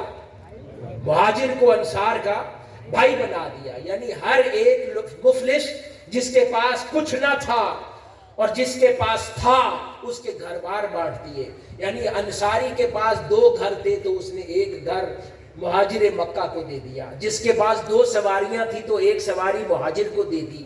جس کے بعد 2 بیویاں تھی، ایک کو طلاق دے کے اپنے مہاجر بھائی کو دے دی. جس کے پاس 2 کھیت تھے اس نے ایک کھیت اپنے مہاجر بھائی کو دے دیا. حاضرین گرامی، اب اللہ کو حاضر ناظر جان کر اپنے دل میں ذرا جھانک کر دیکھیں کہ یہ آقا علیہ الصلوۃ والسلام ہجرت مدینہ کے فوری بعد تمام مہاجرین اور انصار کے درمیان یہ بھائی چارہ قائم فرما رہے ہیں. آج آپ اپنے سگے بھائی کے ساتھ بھی یہ کر سکتے ہیں؟ کوئی تصور کر سکتا ہے کہ 2 سگے بھائی ہوں، ایک ماں کے پیدا کیے؟ کوئی کہے میرے پاس 2 گھر ہیں میرے بھائی ایک تو لے لے، میرے پاس 2 کھیت ہیں میرے بھائی ایک تو لے لے. مشکل ہے. چہ جائے کہ وہ لوگ جنہیں آپ جانتے بھی نہیں ہیں کل تک، بس یہی جانتے ہیں کہ ہم بھی اسی ایک ذات کے چاہنے والے ہیں، یہ بھی اسی ایک ذات کے چاہنے والے ہیں. بس یہی ایک رشتہ ہے، یہی ایک وجہ دوستی ہے. اور اس دوستی کی وجہ سے اتنا بڑا اقدام کوئی ایسا ہی کر جاتا ہے؟ نہیں. یہ دلیل ہے اس بات کی کہ وہ تمام صحابہ مواخات مدینہ قائم ہونے سے پہلے صوفی ہو چکے تھے، پہلے تصوف ہو چکے تھے. دل سے مال و دولت کی محبت نکل چکی تھی. اب اس دل میں صرف تاجدار کائنات صلی اللہ علیہ وسلم کی محبت سماتی تھی. اب اس دل میں صرف اپنے مولا کی محبت تھی، احکام شریعت کی جگہ تھی. اب اپنی مال کی محبت، اولاد کی محبت، گھر بار کی محبت، عورت اور بیوی کی محبت، کھیت کھلیان کی محبت، ہر محبت جا چکی تھی. صرف حکم مصطفیٰ کی طرف نگاہ تھی. اگر یہ نہ ہوتی تو مواخات مدینہ کا منظر کائنات نہ دیکھتی. اس دن کے بعد آج پھر اگر کوئی چاہے کہ میں مواخات مدینہ کا منظر دکھا سکوں تو کوئی دکھا سکتا ہے؟ نہیں دکھا سکتا. یہ دلیل ہے اس بات کی اور جواب ہے ہر اس سوال کا جب کوئی پوچھتا ہے صحابہ میں کون صوفی تھا. ارے پوچھو صحابہ میں کون نہیں صوفی تھا. اگر کوئی صوفی نہ ہو تو ایسے ہی اپنا مال بانٹ دیتا ہے ایک رات میں، بنا دیکھے، بنا جانے، بنا رشتہ داری کے اپنے گھر ایسے ہی علیحدہ کر لیتا ہے. بانٹ دیتا ہے، مال بانٹ دیتا ہے، اپنی بیگمات میں سے ایک کو چھوڑ کے اس کے سپرد کر دیتا ہے، یہ وہی کرتا ہے جو صوفی ہوتا ہے۔ تو آقا علیہ الصلوۃ والسلام نے پہلے مکی 13 سال میں صوفی پیدا کیے تھے جنہوں نے مواخات مدینہ کا رنگ دکھایا تھا۔ بات سمجھ آ رہی ہے کچھ؟ حاضرین گرامی، اسی طرح صحابہ کرام کی زندگی کو آگے بھی دیکھیں۔ ہم روایات کے اندر بہت سنتے ہیں اصحاب صفہ کا چبوترا، سن رکھا ہے نا؟ وہ بذات خود دلیل ہے اس بات کی کہ آقا علیہ الصلوۃ والسلام نے اپنی حیات مبارکہ میں صوفیاء تیار کرنے کا ایک ادارہ قائم کیا، صوفیاء تیار کرنے کا ادارہ قائم کیا تھا۔ تو خود صوفی بن جانا اور صوفیاء کی تربیت کرنے کے لیے ادارہ قائم کرنا، دونوں سنت مصطفیٰ صلی اللہ علیہ وسلم سے ثابت ہے۔ یہ عقیدہ کہ سنت مصطفیٰ صلی اللہ علیہ وسلم سے ثابت ہے۔ طریقت کیا ہے؟ سلاسل کیا ہے؟ سلسلہ قادریہ ہے، سلسلہ نقشبندیہ ہے، سلسلہ سہروردیہ ہے، چشتیہ ہے، شاذلیہ ہے، رفاعیہ ہے۔ یہ کیا ہے؟ یہ سلاسل اہل سلوک کی تربیت کرنے کے ادارہ جات ہیں جو ان بزرگان دین نے قائم کیے تھے۔ تو ان کا قائم کیا جانا عین سنت نبوی صلی اللہ علیہ وآلہ وسلم کی مطابق اطاعت و اتباع ہے۔ اور حاضرین گرامی، آقا علیہ الصلوۃ والسلام نے فرمایا جس نے میری ایک سنت زندہ کی اس نے دین کو زندہ کیا، جس نے میری ایک سنت زندہ کی اس نے دین کو زندہ کیا۔ حاضرین گرامی، یہ بزرگان دین کی یہ جو سنت ہے تربیت کے لیے خانقاہوں کا قیام عمل میں لایا گیا، بزرگان دین کی یہ جو سنت ہے کہ پھر تربیت کے لیے مختلف سلاسل کے زیر اہتمام لوگوں کی دینی، روحانی، علمی تربیت کا اہتمام کیا گیا، یہ عین سنت نبوی صلی اللہ علیہ وآلہ وسلم کے مطابق ہے۔ یہ سارے جواب یاد رہیں گے یا بھول جائیں گے رات ہوتے وقت؟ یاد رہ جائیں گے نا، کہ جب کوئی دوبارہ پوچھے تو بتا سکتے ہیں یہ آقا علیہ الصلوۃ والسلام کی سنت۔ حاضرین گرامی، یہ صحابہ کرام، ان کے حوالے سے ایک بڑی معروف روایت ہے کہ ایک روز آقا علیہ الصلوۃ والسلام اپنے کاشانہ اقدس سے باہر تشریف لائے اور اہل صفہ، جو صفہ کے چبوترے پہ صحابہ بیٹھتے تھے، ان کے پاس سے گزرے تو وہاں پر تلاوت ہو رہی تھی۔ آقا علیہ الصلوۃ والسلام اس مجلس میں بیٹھ گئے اور فرمایا کہ تم لوگ حلقہ بنا کر میرے ارد گرد بیٹھ جاؤ۔ تو صحابہ کرام آقا علیہ الصلوۃ والسلام کے ارد گرد حلقہ بنا کر بیٹھ گئے۔ تو پوچھا کہ میرے آنے سے پہلے یہاں کیا ہو رہا تھا؟ اب سنیں، بڑی غور طلب بات ہے، حدیث مبارکہ میں دو باتیں۔ میرے آنے سے پہلے یہاں کیا ہو رہا تھا؟ اور اس کو روایت کی حضرت ابو سعید خدری رضی اللہ تعالی عنہ نے اس حدیث کو روایت کیا۔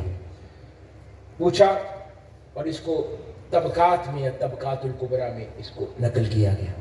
تو پوچھا کہ میرے آنے سے پہلے کیا ہو رہا تھا؟ عرض کیا یا رسول اللہ صلی اللہ علیہ وآلہ وسلم، ہم میں سے ایک تلاوت قرآن کر رہا تھا اور یہ شخص ہم سب کے لیے دعا کر رہا تھا۔ کہتا ہے نا کہ ہر کوئی اپنی خود دعا کرے۔ عرض کیا یا رسول اللہ صلی اللہ علیہ وآلہ وسلم، یہ شخص اب تلاوت قرآن کر کے ہم سب کے لیے دعا کر رہا تھا۔ اس پر آقا علیہ الصلوۃ والسلام نے فرمایا ہاں بہت مبارک عمل ہے، اس مصروفیت کو جاری رکھو۔ پھر فرمایا کہ میں خوش ہوں اس بات پر کہ اللہ رب العزت نے میری امت میں ایک ایسی جماعت پیدا کر دی ہے کہ جن کے ساتھ بیٹھنے کا مجھے بھی حکم دیا گیا۔ اور وہ اہل صفہ کے پاس آقا علیہ الصلوۃ والسلام تشریف لا کر بیٹھے۔ حاضرین گرامی، یہ دلائل ہیں بزرگان دین، ان کی مجالس اور صوفیاء کے۔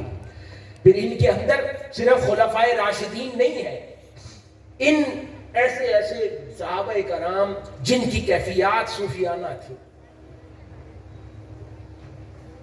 وہ کیا؟ ان میں حضرت عبداللہ بن مسعود رضی اللہ تعالیٰ عنہ کا نام آتا ہے, حضرت مصعب بن عمیر کا نام آتا ہے, حضرت بلال رضی اللہ تعالیٰ عنہ کا نام آتا ہے, حضرت ابی ہریرہ رضی اللہ تعالیٰ عنہ, حضرت سالم ہے, حضرت ابو داؤد ہے, حضرت ثوبان ہے, حضرت عمار بن یاسر ہے, حضرت سعد بن ابی وقاص ہے, حضرت مقداد ہے, حضرت حفصہ بن یمان ہے, حذیفہ بن یمان ہے, حضرت سلمان فارسی ہے, حضرت معاذ بن جبل ہے, حضرت ابو ذر غفاری ہے, اور ان کے علاوہ کئی اور صحابہ کرام ہیں جو در حقیقت صوفیانہ احوال کے پیکر تھے.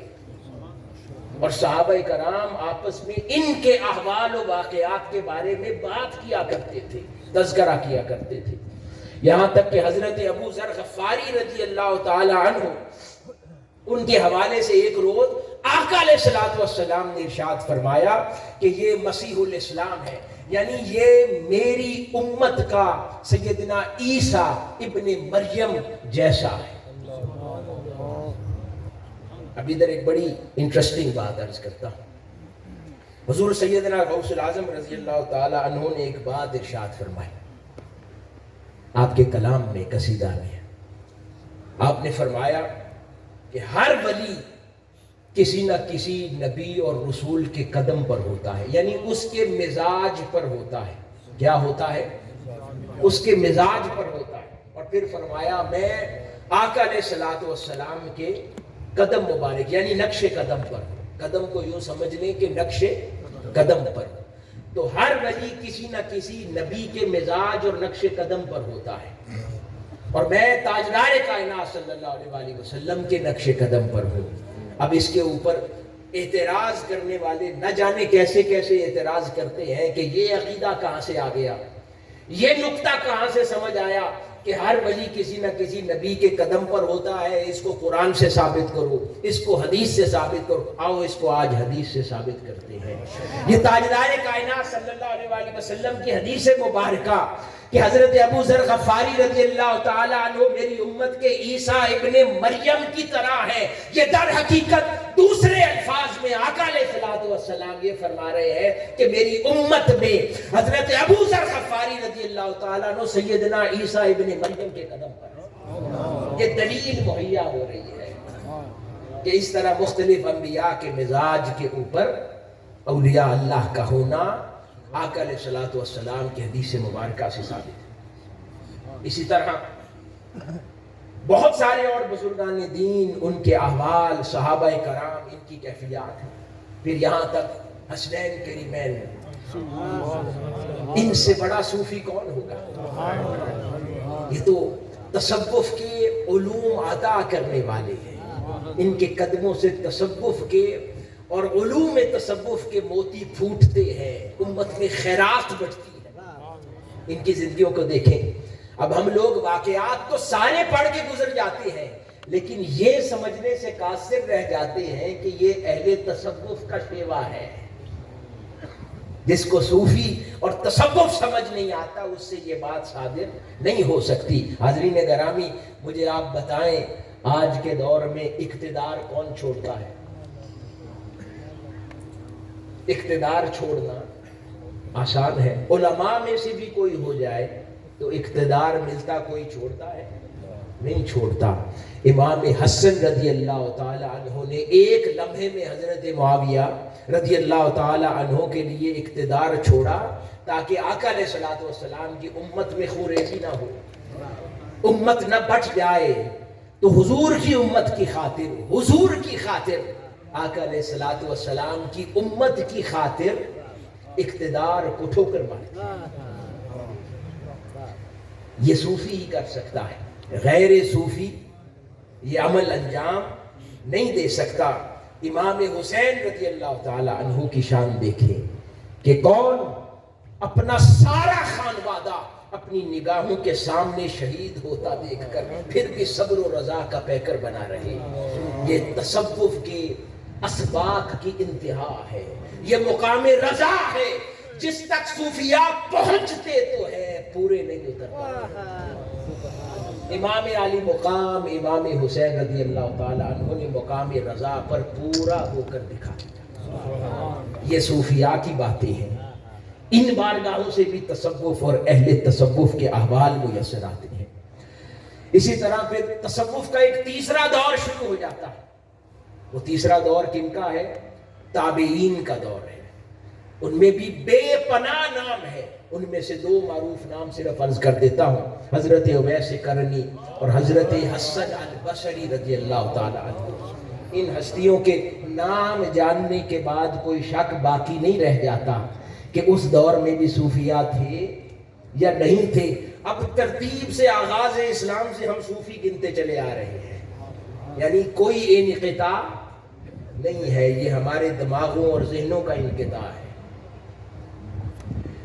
اسی طرح سیدنا اویس قرنی، جن کی طرف آقا علیہ الصلوۃ والسلام سیدنا عمر فاروق رضی اللہ تعالیٰ اور سیدنا علی المرتضیٰ رضی اللہ تعالیٰ عنہ کو بھیجے کہ جاؤ میرے اویس کو ملو. ایسا کوئی درویش ہو، ایسا کوئی صوفی ہو. اب صحابی اپنی درجے میں فضیلت کے اعتبار سے اونچا ہے، لیکن جدھر بھیجا جا رہا ہے وہ سچا صوفی ہے، اس طرف بھیجا جاتا ہے. اسی طرح حضرت حسن بصری رضی اللہ تعالی عنہ، ان کا وصال 110 ہجری کا ہے. کب کا ہے؟ 110 ہجری. ابھی بات صرف 110 ہجری تک پہنچی ہے اور اتنے عظیم المرتبت صوفیاء پیدا ہو گئے. ہر دور کے اندر صبر کا پیکر ہے، زہد و صبر کا، زہد و ورا کا، خشیت الہی کا پیکر ہے. اسی طرح چوتھا دور آ جاتا ہے تصوف کی تاریخ کا. اب میں مختصراً ان ادوار سے گزر رہا ہوں. ان ادوار کے اندر بھی بڑے بڑے نام ہیں. ایک معروف نام ایک اللہ کی بندی کا ہم سنتے ہیں، حضرت رابعہ ادویہ بصریہ رضی اللہ تعالی عنہ. حضرت سیدہ رابعہ کا نام سنا ہے؟ وہ تصوف کے اسی چوتھے دور میں ہے، تبع تابعین میں سے ہے. اور یہ صحابہ، تابعین، تبع تابعین، آقا علیہ الصلوۃ والسلام نے ان تینوں ادوار کے لیے بشارت عطا فرمائی کہ یہ سب خیر والے لوگ ہیں. تبع تابعین کا دور ہے، ان کا دور آ جاتا ہے اور یہ سلسلہ جاری رہتا ہے. حاضرین گرامی، اور اسی طرح پھر مختلف باتیں، مختلف روایات، مختلف باتیں اس دور کے بزرگان دین سے بھی معروف کی جاتی ہیں، منسوب کی جاتی ہیں. لوگ ان کا تذکرہ بھی کرتے ہیں. اسی طرح پھر پانچواں دور اہل اللہ، اکابر اہل اللہ، صلحائے امت کا آ جاتا ہے. اور یہ در حقیقت چوتھی اور پانچویں صدی ہجری کا زمانہ ہے. چوتھی اور پانچویں صدی ہجری کا زمانہ ہے. اور اس زمانے کے اندر جو بزرگان دین جنہوں نے تصوف کی، اہل تصوف کی خدمت کی، ابھی چوتھی پانچویں صدی میں، پانچویں دور کے اندر، ان کے اندر شیخ ابو سعید خراز ہیں، ابو الحسن خرقانی ہیں، ابو علی زوروزباری ہے، ابو الفر اور ترتوسی ہے، ابو بکر شبلی ہے، ابو القاسم القشیری ہے، ابو عثمان المغربی ہے، یہاں تک کہ امام غزالی ہے، شیخ اکبر محی الدین ابن العربی ہے، حضور سیدنا داتا علی حجویری ہے، حضور سیدنا معین الدین چشتی اجمیری رضی اللہ تعالیٰ عنہ ہے. یہ سب اسی ایک دور کے اللہ پاک کے انعامات ہیں اس زمانوں کے اوپر کہ یہ چوتھی اور پانچویں ہجری یعنی پانچویں دور میں بزرگان دین کی اتنی بڑی تعداد زمانے دیکھتا ہے. یہ وہی زمانہ ہے جس کے اندر پھر یہ سلاسل بھی وجود میں آنے لگی. یہ تصوف کے سلاسل کو بنیادیں میسر آنے لگی. اس کے بعد پھر چھٹا دور آ جاتا ہے جس کے اندر ان پانچویں اور چھٹے دور کے اندر پھر تصوف کے اوپر کلام کیا جانے لگا. وہ جو احوال صحابہ کرام محسوس کیا کرتے تھے، وہ پھر تابعین محسوس کیا کرتے تھے، تبع تابعین محسوس کرتے تھے، یہ پھر پانچویں اور چھٹے دور میں اس کو لکھا جانے لگا، اس کو تصنیف میں لایا جانے لگا، اس کو تالیف کی شکل دی جانے لگی. اس طرح پھر تصوف بطور مضمون بن گیا، تصوف بطور سبق بن گیا اور اس کو لوگوں نے ایڈاپٹ کرنا شروع کر دیا. اور پھر یہی وہ دور ہے کہ جس کے اندر ہندوستان تک بھی صوفیاء اور اہل تصوف پہنچے. چوتھی پانچویں ہجری جس کے اندر پھر بزرگان دین مختلف سلاسل سے تعلق رکھنے والے ہندوستان پہنچے اور آگے مختلف سلاسل کی بنیاد اور خانقاہوں کی بنیاد یہاں پر رکھ دی گئی. پھر کہیں پہ حضرت بہاؤالدین زکریا ملتانی ہے, کہیں پر حضرت بابا فرید گنج شکر تشریف لے آتے ہیں, کہیں پر حضرت خواجہ نظام الدین اولیاء تشریف لے آتے ہیں, کہیں پر حضرت مجدد الفسانی تشریف لے آتے ہیں, کہیں پہ حضرت باقی باللہ رحمۃ اللہ علیہ رضی اللہ تعالیٰ عنہ تشریف لے آتے ہیں. تو یہ مختلف زمانے ہیں کہ جس کے اندر ان ہستیوں نے آ کر یہاں ڈیرے جمائے اور یہاں پر تصوف اور احوال تصوف سے لوگوں کو روشناس کرایا اور لوگوں تک یہ تاثیر اور محبت بانٹنے میں مصروف ہو گئے. حاضرین گرامی, پھر ایک اعتراض جو اہل تصوف پر اور صوفیاء اور تعلیمات صوفیاء پر لگایا جاتا ہے وہ یہ ہے کہ جو اہل تصوف ہیں وہ شریعت پر اتنی توجہ نہیں دیتے اور طریقت پر اور باطنی احوال کی بات زیادہ کرتے ہیں, ظاہر کی, نماز روزے کی پابندی کی, دین کی اتنی بات نہیں کرتے. پھر ایک یہ الزام بھی لگایا جاتا ہے کہ علماء کی طرح علم دین پر اتنی مہارت رکھنے والے نہیں ہوتے, جس کی وجہ سے ہم ان کی بات کا انکار کرتے ہیں یا ان کی بات کا اتنا اقرار نہیں کرتے. حاضرین گرامی, ہاں ایسی بات ہے کہ اہل طریقت میں ہر کوئی ایسی مہارت نہیں رکھتا. میں نے کہا نا کہ اصلی بھی ہیں اور نقلی بھی ہیں, ہم نے اصلی ڈھونڈنے ہیں. حاضرین گرامی, لیکن یہ بات گمراہی پر مبنی ہے. کون ہے جو حضور سیدنا غوث العظم رضی اللہ تعالی عنہ کے مقام علمی کو چیلنج کر سکے؟ کون ان کے مقام علمی پر انگلی اٹھا سکتا ہے؟ کون ہے جو حضرت مجدد الفسانی رضی اللہ تعالی عنہ کے علمی مقام اور مقام مجددیت کی طرف انگلی اٹھا سکے؟ کون علمی مقام میں ان کا مقابلہ کرے؟ تو کیا وہ اہل طریقت نہیں ہے؟ وہ اہل تصوف نہیں ہے؟ کون ہے جو حضرت شاہ ولی اللہ محدث دہلوی رحمت اللہ علیہ کے علمی مقام اور ان کی مجددیت کو چیلنج کرے یا انگلی اٹھائے؟ وہ اہل تصوف ہے, اہل طریقت ہے, اور اس کے ساتھ علماء کی شان ہے. تو اسی طرح کون ہے جو حضور سیدنا داتا علی حجویری کے علمی مقام کی بات کرے؟ پھر یہ بڑے بڑے برگزیدہ ہستیاں جن کا تاریخ میں نام آتا ہے, جب ان کے احوال آپ پڑھتے ہیں, ان میں سے ہر ایک اپنے دور کا بڑا محدث بھی تھا, ہر ایک ان میں سے اپنے دور کے بڑے بڑے فقیہ بھی تھے, ان میں سے ہر ایک علم الکلام کے ماہر تھے, اور بڑے بڑے لوگ بڑی بڑی مہارتیں دین میں اور علوم و فنون میں رکھنے والے لوگ تھے.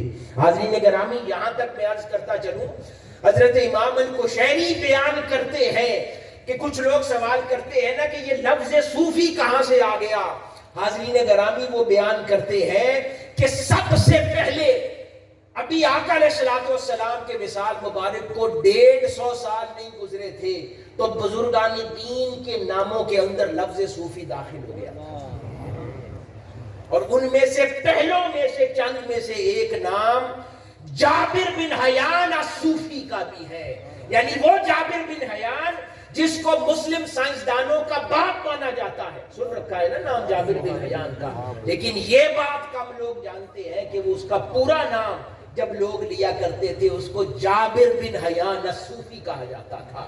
یعنی وہ مزاج تصوف پر تھا تو سائنسدان, سائنس کی بات کرتا تھا, علمیت کی بات کرتا تھا, اور تحقیق کی بات کرتا تھا, میتھمیٹکس کی بات کرتا تھا, کیمسٹری کی بات کرتا تھا, لیکن اپنے احوال میں, اپنے کردار میں, اپنے معاملات کے اندر اللہ رب العزت نے اسے صوفی بنایا تھا. امام جعفر الصادق رضی اللہ تعالیٰ عنہ کا شاگرد تھا. اس سے ایک اور عقدہ بھی کھلتا ہے. کئی بار کوئی نوجوان پوچھ بیٹھتا ہے نا کہ میں علم دین کا طالب علم نہیں ہوں, میں ڈاکٹر ہوں, میں انجینئر ہوں, میں وکیل ہوں, میں فلاں پیشے کا ملازم ہوں, تو کیا میں بھی ولی اللہ بن سکتا ہوں؟ کیا میں بھی صوفی بن سکتا ہوں؟ یا مجھے کسی صوفی بننے کے لیے کسی مسند پر بیٹھنا پڑے گا؟ کیا مجھے صوفی بننے کے لیے خطبہ دینا ضروری ہے؟ کیا صوفی بننے کے لیے خطاب کرنا ضروری ہے؟ کیا صوفی بننے کے لیے مجھے علوم و فنون دینیہ پر مہارت رکھنا ضروری ہے۔ اگر جابر بن حیان الصوفی ہو سکتا ہے ایک سائنسدان ہو کر، کس طرح حضرت امام جعفر الصادق کی صحبت سے؟ اگر ایک سائنسدان صوفی ہو سکتا ہے تو ہر شعبے سے تعلق رکھنے والا شخص جو اپنے باطن کی اصلاح پر توجہ دے، اپنی زندگی کو بدلنے کا ارادہ کرے، نیکی، تقوی، طہارت، پاکیزگی، رزق حلال اور اللہ اور اس کے رسول صلی اللہ علیہ وآلہ وسلم کی محبت، ان امور کی طرف اپنی زندگی کو گزارنے کی طرف توجہ دے تو اللہ رب العزت ہر شعبے میں سے اپنا محبوب پیدا کر سکتا ہے۔ اس کے لیے کوئی ایک خاص شعبے کی محتاجی نہیں ہے۔ لیکن حاضرین گرامی، ان تمام بزرگان دین کے اندر علم دین اور علم شریعت کی مہارت رکھنے والے بہت ہوا کرتے تھے، یہاں تک کہ کچھ بزرگان دین کا معمول تھا، جیسا کہ حضرت نظام الدین اولیاء، خواجہ نظام الدین اولیاء محبوب الہی رضی اللہ تعالی عنہ، جو کہ خلیفہ مجاز ہے حضرت بابا فرید گنج شکر رضی اللہ تعالی عنہ کے، آپ کا یہ طریقہ تھا کہ آپ غیر عالم دین کو کبھی اپنی خلافت نہ دیتے، غیر عالم دین کو اپنی خلافت نہ دیتے، جس نے علم دین میں مہارت حاصل نہ کی ہوتی اس کو اجتناب کر لیتے۔ اتنی احتیاط بزرگان دین اس مسئلے میں رکھا کرتے تھے۔ حاضرین گرامی، ہم اختتام کی طرف جا رہے ہیں۔ اسی طرح تصوف کی اصطلاح پر سوال کرنے والے جب اعتراض کرتے ہیں تو حاضرین گرامی، آقا علیہ الصلوۃ والسلام کے زمانے میں بھی تصوف ہو، صحابہ کرام کے دور میں بھی تصوف ہو، تابعین کے دور میں بھی تصوف ہو، تبع تابعین کے دور میں بھی تصوف ہو، اور پھر بھی کوئی کہے کہ یہ نوزائیدہ شے ہے، یہ نئی پیدا کردہ شے ہے، تو پھر اس کی عقل پر حیرت کا اظہار ہی کیا جا سکتا ہے، لیکن یہ نہیں کہا جا سکتا کہ وہ اسلام کی تاریخ کو صحیح طرح جانتا ہے۔ حاضرین گرامی، ہم بات کو اختتام کی طرف لا رہے ہیں۔ آخری 6-7 باتیں عرض کرنے لگا ہوں اور غور سے سنیں۔ یہ علماء اور طبقات معاشرہ جو تصوف اور اہل تصوف پر انگلی اٹھاتے ہیں، ان پر تو باقی باتیں بعد کی ہیں، چھوڑ دیتے ہیں۔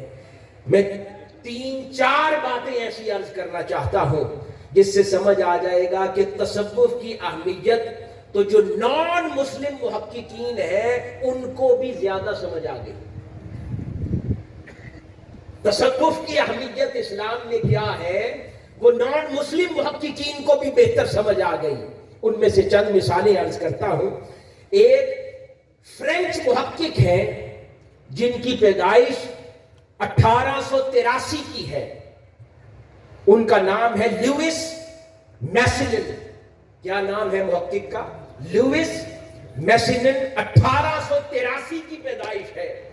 وہ تحریر کرتے ہیں اور وہ حضرت حسین بن منصور الحلاج کے محقق کے طور پر جانے جاتے ہیں کہ انہوں نے حضرت حسین بن منصور الحلاج پر سب سے زیادہ تحقیق کی، اور وہ بیان کرتا ہے کہ یہ سوائے تنگ نظری کے اور کچھ نہیں ہے کہ جب کوئی یہ دعویٰ کرتا ہے، یہ سوائے تنگ نظری کے اور کچھ نہیں ہے کہ جب کوئی یہ دعویٰ کرتا ہے کہ تصوف کا تعلق اسلام سے نہیں ہے، یہ کسی اور شے کا نام ہے، یہ کسی اسلام سے باہر سے آنے والی شے کا نام ہے، وہ کہتا ہے یہ بات تو مجھے بھی سمجھ آ گئی ہے کہ تصوف عین اسلام ہے، اور تصوف کی اصل قرآن اور سنت نبوی صلی اللہ علیہ وسلم۔ یعنی یہ فرینچ محقق اس بات کے اوپر تصدیق کر رہا ہے، اور وہ کہہ رہا ہے کہ یہ سوائے تعصب کے اور کچھ نہیں۔ آگے وہ فرینچ محقق یہ بات بھی کر رہا ہے، وہ کہتا ہے کہ جتنا نقصان مسلم مبلغین نے تصوف کو پہنچایا ہے، اتنا نقصان اسلام سے باہر والوں نے بھی نہیں پہنچایا۔ کہ جتنا اعتراض تصوف پر ان محققین نے کیا، کہ جن محققین نے تصوف پر اعتراض اور تان کی انگلی دراز کی، اور وہ اس کے اوپر بات. اسی طرح ایک اور معروف محقق ہے، اس کا نام ہے ولیم اسٹیورٹ، جس کی پیدائش 1901 کی ہے. اس نے اپنی کتب کے اندر تصوف کے حوالے سے اسی طرح نقل کی تعریفیں بیان کرتے ہوئے کہتا ہے کہ جتنا بھی مطالعہ میں نے تصوف کا کیا ہے، ایک بات تو واضح ہے، نہ یہ ہندو مت سے آیا ہے، نہ بدھ مت سے آیا ہے، نہ ایران سے آیا ہے، نہ یونان سے آیا ہے، یہ تاجدار کائنات صلی اللہ علیہ وآلہ وسلم کی تعلیمات سے آیا ہے، یہ قرآن سے آیا ہے. یعنی اہل مغرب میں جتنے محققین آئے اور انہوں نے بھی اس پر کلام کیا، حاضرین گرامی، وہ بھی اس نتیجے پر پہنچ گئے کہ تصوف در حقیقت اصلاً قرآن سے ثابت ہے، اصلاً سنت مصطفیٰ صلی اللہ علیہ وآلہ وسلم سے ثابت ہے. تو اس کے اوپر ہمیں اعتقاد و اعتماد رکھنے کی ضرورت ہے، اور اس کے ساتھ اپنے عقیدے کو اسی طرح استوار کرنے کی ضرورت ہے. اب میں اختتام کر رہا ہوں بات کا کچھ کلمات کے ساتھ کہ سوال پیدا ہوتا ہے، یہ جو طعن ہے، یہ جو نقصان ہے، یہ جو انگلیاں اٹھائی جاتی ہیں اہل تصوف کی طرف، اس کی وجوہات کیا ہے؟ کچھ اس کی طرف بھی کچھ ہمیں اپنے گریباں میں بھی جھانکنے کی ضرورت ہے، تاکہ ہم ایسا موقع ہی نہ فراہم کریں لوگوں کو کہ اہل تصوف اور تصوف کی طرف کوئی انگلی اٹھائے، کوئی طعن کی انگلی دراز کرے. حاضرین گرامی، یہ کب ہوا؟ جب مختلف کتابوں کے اندر ایسی روایات لوگ پڑھنے لگے جو در حقیقت شریعت کے منافی تھی، شریعت کے خلاف تھی. لوگوں کو موقع ملا اور انہوں نے اس سے دلیل قائم کر لی. حاضرین گرامی، اب ایک جو طعنہ دیا جاتا ہے، اعتراض، اس کا جواب اور سن لیں. کچھ لوگ مختلف کتابوں سے روایات لے کر آتے ہیں. کبھی حضرت باجزید بسطامی سے کوئی قول ثابت کرتے ہیں، کبھی حضرت محی الدین ابن العربی سے کوئی قول ثابت کرتے ہیں، کبھی امام شارانی سے کوئی قول ثابت کرتے ہیں، اور پھر ان کے اوپر شریعت کے خلاف ہونے کا فتویٰ لگا کر کلیتاً تصوف اور اہل تصوف کا انکار کر دیتے ہیں. اس کا جواب بھی سن لیں خود حضرت محی الدین ابن العربی کی زبان سے، امام شارانی کی زبان سے. امام شارانی خود بیان کر رہے ہیں کہ میں پریشان ہو گیا ایک دن کہ جب میں نے اپنی ایک کتاب تحریر کی، پھر اس کتاب کے 40 نسخے بنائے، مختلف مقامات پر رکھے. ایک دن میرے شاگرد میری ہی کتاب اٹھا کر میرے پاس لائے اور اس کے اندر دین اور اسلام کے بنیادی عقائد کے منافی باتیں درج تھیں. میں نے لا حول ولا قوت پڑھا اور میں نے کہا کہ یہ کب میری کتاب میں داخل ہو گیا، یہ تو میں نے نہیں کہا. اور پھر میں نے وہ سارے نسخے کتابوں سے اٹھوا کر بازاروں سے ان کے اندر تبدیلی کروانے کی کوشش کی اور پھر نئے نسخوں کو بازاروں میں رکھوایا. وہ کہتے ہیں کہ یہ میرے مولا کا مجھ پر احسان ہوا کہ میری کتابوں میں جو رد و بدل کیا جا رہا تھا وہ میری زندگی میں میرے سامنے آ گیا، جس کی میں نے اصلاح کر دی. حاضرین گرامی، اسی طرح کا واقعہ حضرت محی الدین ابن العربی شیخ اکبر بیان فرماتے ہیں. وہ فرماتے ہیں کہ میں نے فتوحات مکیہ لکھی. اب یہ جو ساری روایات تصوف کے خلاف اور صوفیاء کے خلاف تنقید کرتے ہوئے لاتے ہیں، یہ فتوحات مکیہ سے لاتے ہیں. اور اسی فتوحات مکیہ کے بارے میں حضور شیخ اکبر فرماتے ہیں کہ ایک دن میرے دوستوں نے میری لکھی ہوئی کتاب فتوحات مکیہ کا ایک ایسا نسخہ بھجوایا جس میں وہ باتیں درج کی گئی تھی جو میں نے نہیں کہی، اور وہ اللہ اور اس کے رسول کی تعلیم کے منافی تھی. پھر میں نے انہیں کہا کہ میرا اصل نسخہ جو میں نے کونیا میں لکھ کے رکھوایا ہے اس کے ساتھ فتوحات مکیہ کو میچ کرو اور وہ باتیں جو اس نسخے میں نہ ہو ان کو میری کتاب سے نکال دو. حاضرین گرامی، یہ میں نے 2 باتیں کی ہیں.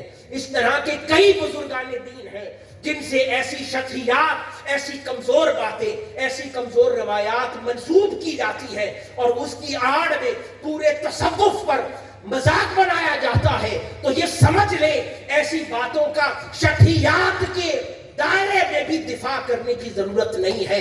یہ بزرگان دین خود اپنی زبان سے کہہ رہے ہیں ہم نے ایسی کوئی بات نہیں کی. یہ تصوف کے مخالفین نے تصوف پر سے لوگوں کا کا اعتماد ختم کرنے کے لیے مختلف ادوار میں شرارتاً فتنے کے طور پر ان کتابوں میں ایسی روایات کو داخل کیا گیا۔ اگر غلط احادیث کو آقا علیہ الصلوۃ والسلام کے ذخیرہ حدیث میں داخل کیا جا سکتا ہے تو صوفیاء کی کتابوں کے اندر کمزور روایات کو داخل نہیں کیا جا سکتا؟ کیا جا سکتا ہے۔ تو اس لیے ایسی روایات کا نہ صرف دفاع کرنے کی حاجت نہیں ہے، ہر وہ روایت، ہر وہ کلام جس کو قرآن اور تعلیمات مصطفیٰ کے منافی پاؤ، اس کا انکار کرو، اسے کہو کہ اللہ والا، یہ بزرگ، یہ صوفی جو کہتا تھا، جس کا اوڑھنا بچھونا شریعت مصطفیٰ تھی، جس کا اوڑھنا بچھونا قرآن تھا، جو خدا کے احکام پہ جینا مرنا کرتا تھا اور لوگوں کو سکھاتا تھا، وہ یہ بات نہیں کہہ سکتا، یہ کسی نے اس کے ذخیرہ کلام میں داخل کی ہوگی۔ حضور شیخ الاسلام پروفیسر ڈاکٹر محمد طاہر القادری مقدس اللہ العالی نے اسی طرح حضرت بایزید بستامی کے حوالے سے فرمایا، ان سے متعلقہ کچھ روایات کچھ کتابوں کے اندر نقل کی گئی، جب ان کتابوں کا حوالہ دیکھتے ہیں تو 300 سال حضرت بایزید بستانی کے گزر جانے کے بعد تک ایسی روایات حضرت بایزید بستانی سے کبھی منسوب نہیں کی گئی۔ اچانک یکا یک 300 سال کے بعد کتابوں کے ذخیرے میں ایسی روایات داخل کر دی گئی، جو اس بات کی دلیل ہے اور وضاحت ہے کہ یہ بزرگان دین شخصیات کے درجوں سے بہت اونچے تھے، بلند تھے، یہ سلاطین تھے ولایت کے، ان سے شخصیات کا ثابت ہونا بھی محال تھا۔ یہ بزرگ تھے، یہ شریعت کی پاسداری کرنے والے تھے، یہ خود لوگوں کو شریعت کا درس دیتے تھے، اب احکام شریعت سے گری ہوئی بات خود نہیں کر سکتے تھے، یہ مختلف ادوار میں باتیں داخل کی گئی تھی۔ آخری بات، ایسا کیوں کیا جاتا تھا؟ یہ اہل اللہ اور صوفیاء کے ساتھ حسد کی وجہ سے کیا جاتا تھا، کیونکہ یہ وہ دور تھا جب بڑے بڑے طاقتور بادشاہ ہوتے تھے، بڑے بڑے معروف علماء بھی ہوتے تھے، لیکن لوگوں کا تانتا بزرگان دین کی بستیوں کی طرف بندھا رہتا تھا، لوگوں کے دل کا جھکاؤ اللہ والوں کی سنگتوں کی طرف رہتا تھا، اللہ والوں کی مجلسوں کی طرف رہتا تھا، وہ کشاں کشاں بزرگوں کی جھوپ کی طرف دوڑتے تھے، ان کی طرف رخ کرتے تھے، تو بادشاہوں کو یہ بات پسند نہ آتی تھی کہ بادشاہ ہم ہیں، اقتدار ہمارے ہاتھ میں ہے، مال تقسیم کرنے والے ہم ہیں، لوگوں کی سزا و جزا کا فیصلہ ہم کرتے ہیں، تو یہ اللہ والوں کے پاس کیا لینے جاتے ہیں؟ یہ ان کی بستیوں کے باہر ڈیرے کیوں لگاتے ہیں؟ یہ ان کی طرف رش کیوں کرتے ہیں؟ انہیں یہ پسند نہ آتا تھا، ان کو اپنے اقتدار میں خلل محسوس ہوتا تھا۔ اسی طرح کچھ علماء تھے، وہ کہتے تھے کہ وعظ و نصیحت ہم کرتے ہیں، اور بزرگان دین کی چوکھٹ پر یہ لوگ جائے جاتے ہیں، وہیں جمع رہتے ہیں، تو پھر ایسی سازشیں انجام پاتی تھیں جن کے نتیجے میں بزرگان دین کو اسلام اور شریعت محمدی صلی اللہ علیہ وآلہ وسلم کے مد مقابل لا کر کھڑا کر دیا جائے۔ یہ بہت بڑا فتنہ تھا، ان میں یہ روایتیں داخل کی جاتی تھی، پھر اعتراضات اٹھائے جاتے تھے تاکہ لوگوں کے سامنے ان کی شخصیات کو اتنا کنٹروورشل بنا دیا جائے تاکہ کچھ وہاں جائیں کچھ وہاں نہ جائیں، اور نتیجتاً وہ جو رونقیں تھیں وہ متاثر ہو جائیں۔ اس سلسلے میں ایک آخری بات، معروف نام حضرت حسین بن منصور الحلاج کا سب نے سن رکھا ہے نا؟ حضرت منصور الحلاج سب نے سن رکھا ہے، اور جس نے سن رکھا ہے وہ کیا جانتا ہے حضرت منصور الحلاج کے بارے میں؟ یہی نا کہ ایک صوفی درویش تھا، اس نے ان الحق کا نعرہ لگایا تھا، بس اتنا ہی جانتے ہیں نا۔ حاضرین گرامی، تاریخ مسخ کر دی جاتی ہے، وہ کوئی صوفی دیوانہ درویش نہیں تھا، وہ بہت نہایت ہی عظیم المرتبت انقلابی علمی فکری رہنما کا نام حسین بن منصور الحلاج تھا۔ ایک نئی بات بتا رہا ہوں، ہماری تاریخ کی کتابوں نے ان کے کردار کو چھپا لیا، لیکن اہل مغرب نے اس کو اجاگر کر دیا اور ان کی ذات پر کلام کیا، اور انہوں نے کہا کہ وہ دیوانہ نہیں تھا، جس کو عن الحق کے نعرے سے منسوب کر کے سولی چڑھا دیا گیا، اور پھر جس اذیت سے مارا گیا، کیا کوئی دیوانہ مجنون ہو اور اس سے ایسی کمزور بات صادر ہو جائے تو کیا اسے ٹکڑے کر کر کے مارا جاتا ہے یا اگنور کر دیا جاتا ہے؟ کوئی دیوانہ ہو تو اس کی بات کو اگنور کر دیا جاتا ہے یا اس کو ٹکڑے کیے جاتے ہیں؟ حاضرین گرامی، ٹکڑے کی سزا تو باغیوں کو دی جاتی ہے، ٹکڑے کرنے کی سزا تو انقلابیوں کو دی جاتی ہے۔ یہ مغرب کی تاریخ کی کتب نے یہ پردہ اٹھایا کہ حسین بن منصور الحلاج اس شخصیت کا نام تھے جو کہ بنو عباس یا کسی رائلٹی سے نہ ہوتے ہوئے بھی بنو عباس کا تختہ الٹنے والے تھے، انقلابی شخصیت کا نام تھا۔ ایک عظیم المرتبت خطیب تھے، عالم دین تھے، اسکالر تھے، اور ایک بڑا طبقہ ان سے سمجھنے والا تھا، اور ان کی شہادت سے پہلے 3 مرتبہ ان کو ملک سے باہر نکالا گیا تھا۔ وہ پھر لوٹ آئے اور اپنی مہمات کو چلاتے تھے اور اس زمانے میں ناانصافیوں کے خلاف بات کرتے تھے۔ تو حاضرین گرامی، لیکن تاریخ میں ہم نے کیا کیا؟ آل ٹوگیدر اس امیج کو چینج کر دیا تاکہ آئندہ آنے والا کوئی حسین بن منصور الحلاج کی انقلابیت کا دعوے دار اور امین نہ بنے، بلکہ ایک کوئی دیوانہ تھا، عن الحق کا نعرہ لگا کر چلا گیا۔ اس طرح ان بزرگان دین کے لٹریچر کے اندر بھی ان روایتوں کو داخل کیا گیا تاکہ ان کو ثابت کیا جائے کہ یہ اسلام اور شریعت کے مد مقابل تھے، اس لیے ان کی ازواج اور ان کے افکار کو کنٹروورشل بنا کر اسلام کی مین سٹریم سے نکال دیا جائے۔ اور کچھ ظلم ہم نے اپنے اوپر خود بھی کیا کہ جب ہم نے کرامت اور عملیات کو ایک ثابت کر دیا، وہ اللہ والے جن سے کرامتیں ثابت ہوتی تھیں اب کرامتیں ثابت ہونا بند ہو گئیں، تو ہم نے عملیات کا سہارا لے کر اس طرح کے کام دے کر لوگوں میں کرتب دکھائے، لوگوں کو اپنے گرد جمع کرنا شروع کر دیا۔ کبھی کچھ تعویذ، کبھی پیسے لے، کبھی 100 طرح کے جھوٹے ہٹ کنڈوں کے ساتھ ہم نے تصوف کو خود بدنام کیا۔ آج ضرورت اس امر کی ہے کہ پھر سے اس اصل تصوف کی طرف لوٹ جایا جائے۔ یہی اس دور کے اندر تحریک منہاج القرآن کر رہی ہے، یہی شیخ الاسلام نے اس دور میں کیا ہے۔ اس فکری تصوف اور فلسفیانہ تصوف کی ابحاث کو چھوڑ کر عملی تصوف کی تعلیم دی جا رہی ہے، عملی تصوف کی ترویج کی جا رہی ہے۔ کبھی ہزارہ لوگوں کو رمضان کے آخری 10 راتوں میں اعتکاف بٹھاتے ہیں، ذکر سے ان کے قلوب و اذہان کو مزین کرتے ہیں۔ کبھی گوشائے درود میں ہزاروں لاکھوں لوگوں کو بلا کر آقا علیہ الصلوۃ والسلام کے درود و سلام کی نسبت کے ساتھ جوڑتے ہیں۔ کبھی تصوف کا دفاع کرتے ہیں اپنے علمی کارہائے نمایاں کے ذریعے، کبھی اپنے خطابات کے ذریعے، کبھی تصوف اور تعلیمات تصوف کے فروغ کے لیے انسٹیٹیوٹ آف اسپرچوئل اسٹڈیز کا قیام عمل میں لاتے ہیں، کبھی بزرگان دین کے دفاع کے لیے کھڑے ہو جاتے ہیں۔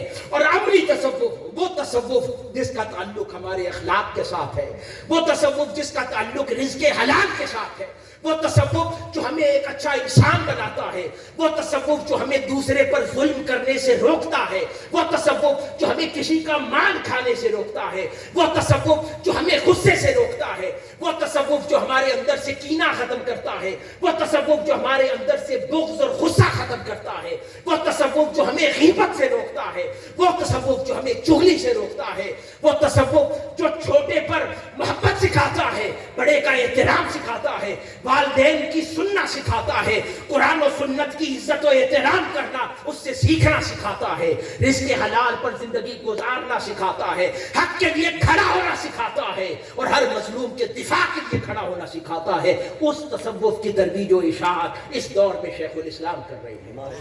اور ہر وہ صحیح خانقاہ جو ابھی درگاہ نہیں بنی، جب خانقاہیں درگاہ بن جاتی ہیں تو وہاں سے تصوف کی اسپرٹ رخصت ہو جاتی ہے۔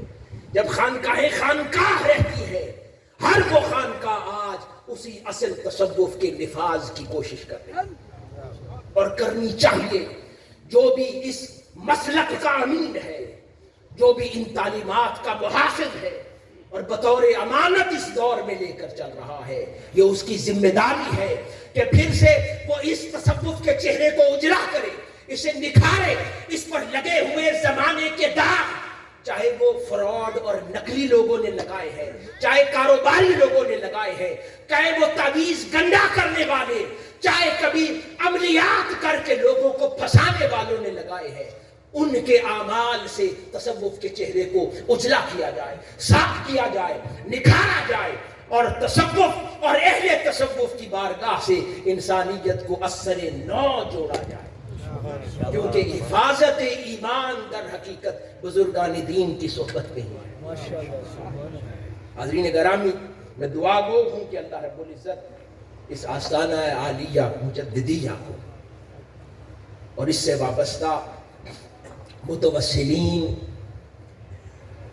مریدین, احباب, مشائخ, خلفاء, ان سب کو سلامت رکھے اور اصل تصوف اور تعلیمات تصوف کے فروغ اور اشاعت کے ساتھ عمر بھر اس خانوادے کو وابستہ رکھے. اور باقی بزرگان دین, خانقاہوں, اور ان کو بھی اسی طرح جو اصل پیغام تصوف ہے اس کے ساتھ جوڑے رکھے, اور اس کے نفاذ اور اس کے فروغ و اشاعت کے اندر ہم سب کو مصروف عمل رکھیں.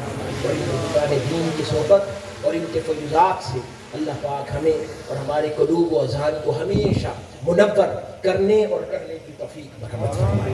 ہم سب کو ہمیشہ رزق حلال حاصل کرنے, رزق حلال کا استعمال اور اللہ اور اس کے رسول صلی اللہ علیہ وآلہ وسلم کے عطا کردہ احکام کی بجا آوری میں مصروف عمل رکھے. اس دنیا میں بھی آقا علیہ الصلوۃ والسلام کی غلامی میں رکھے, اور آخرت میں بھی آقا علیہ الصلوۃ والسلام کے پرچم کے نیچے ہم سب کو جمع فرما دے. سب کے حال پر اپنا لطف و کرم فرمائے. جو باتیں ہم نے کی ہیں ان پر ہمیں عمر بھر عمل پیرا رہنے کی توفیق عطا فرمائے. والسلام وما علینا الا البلاغ.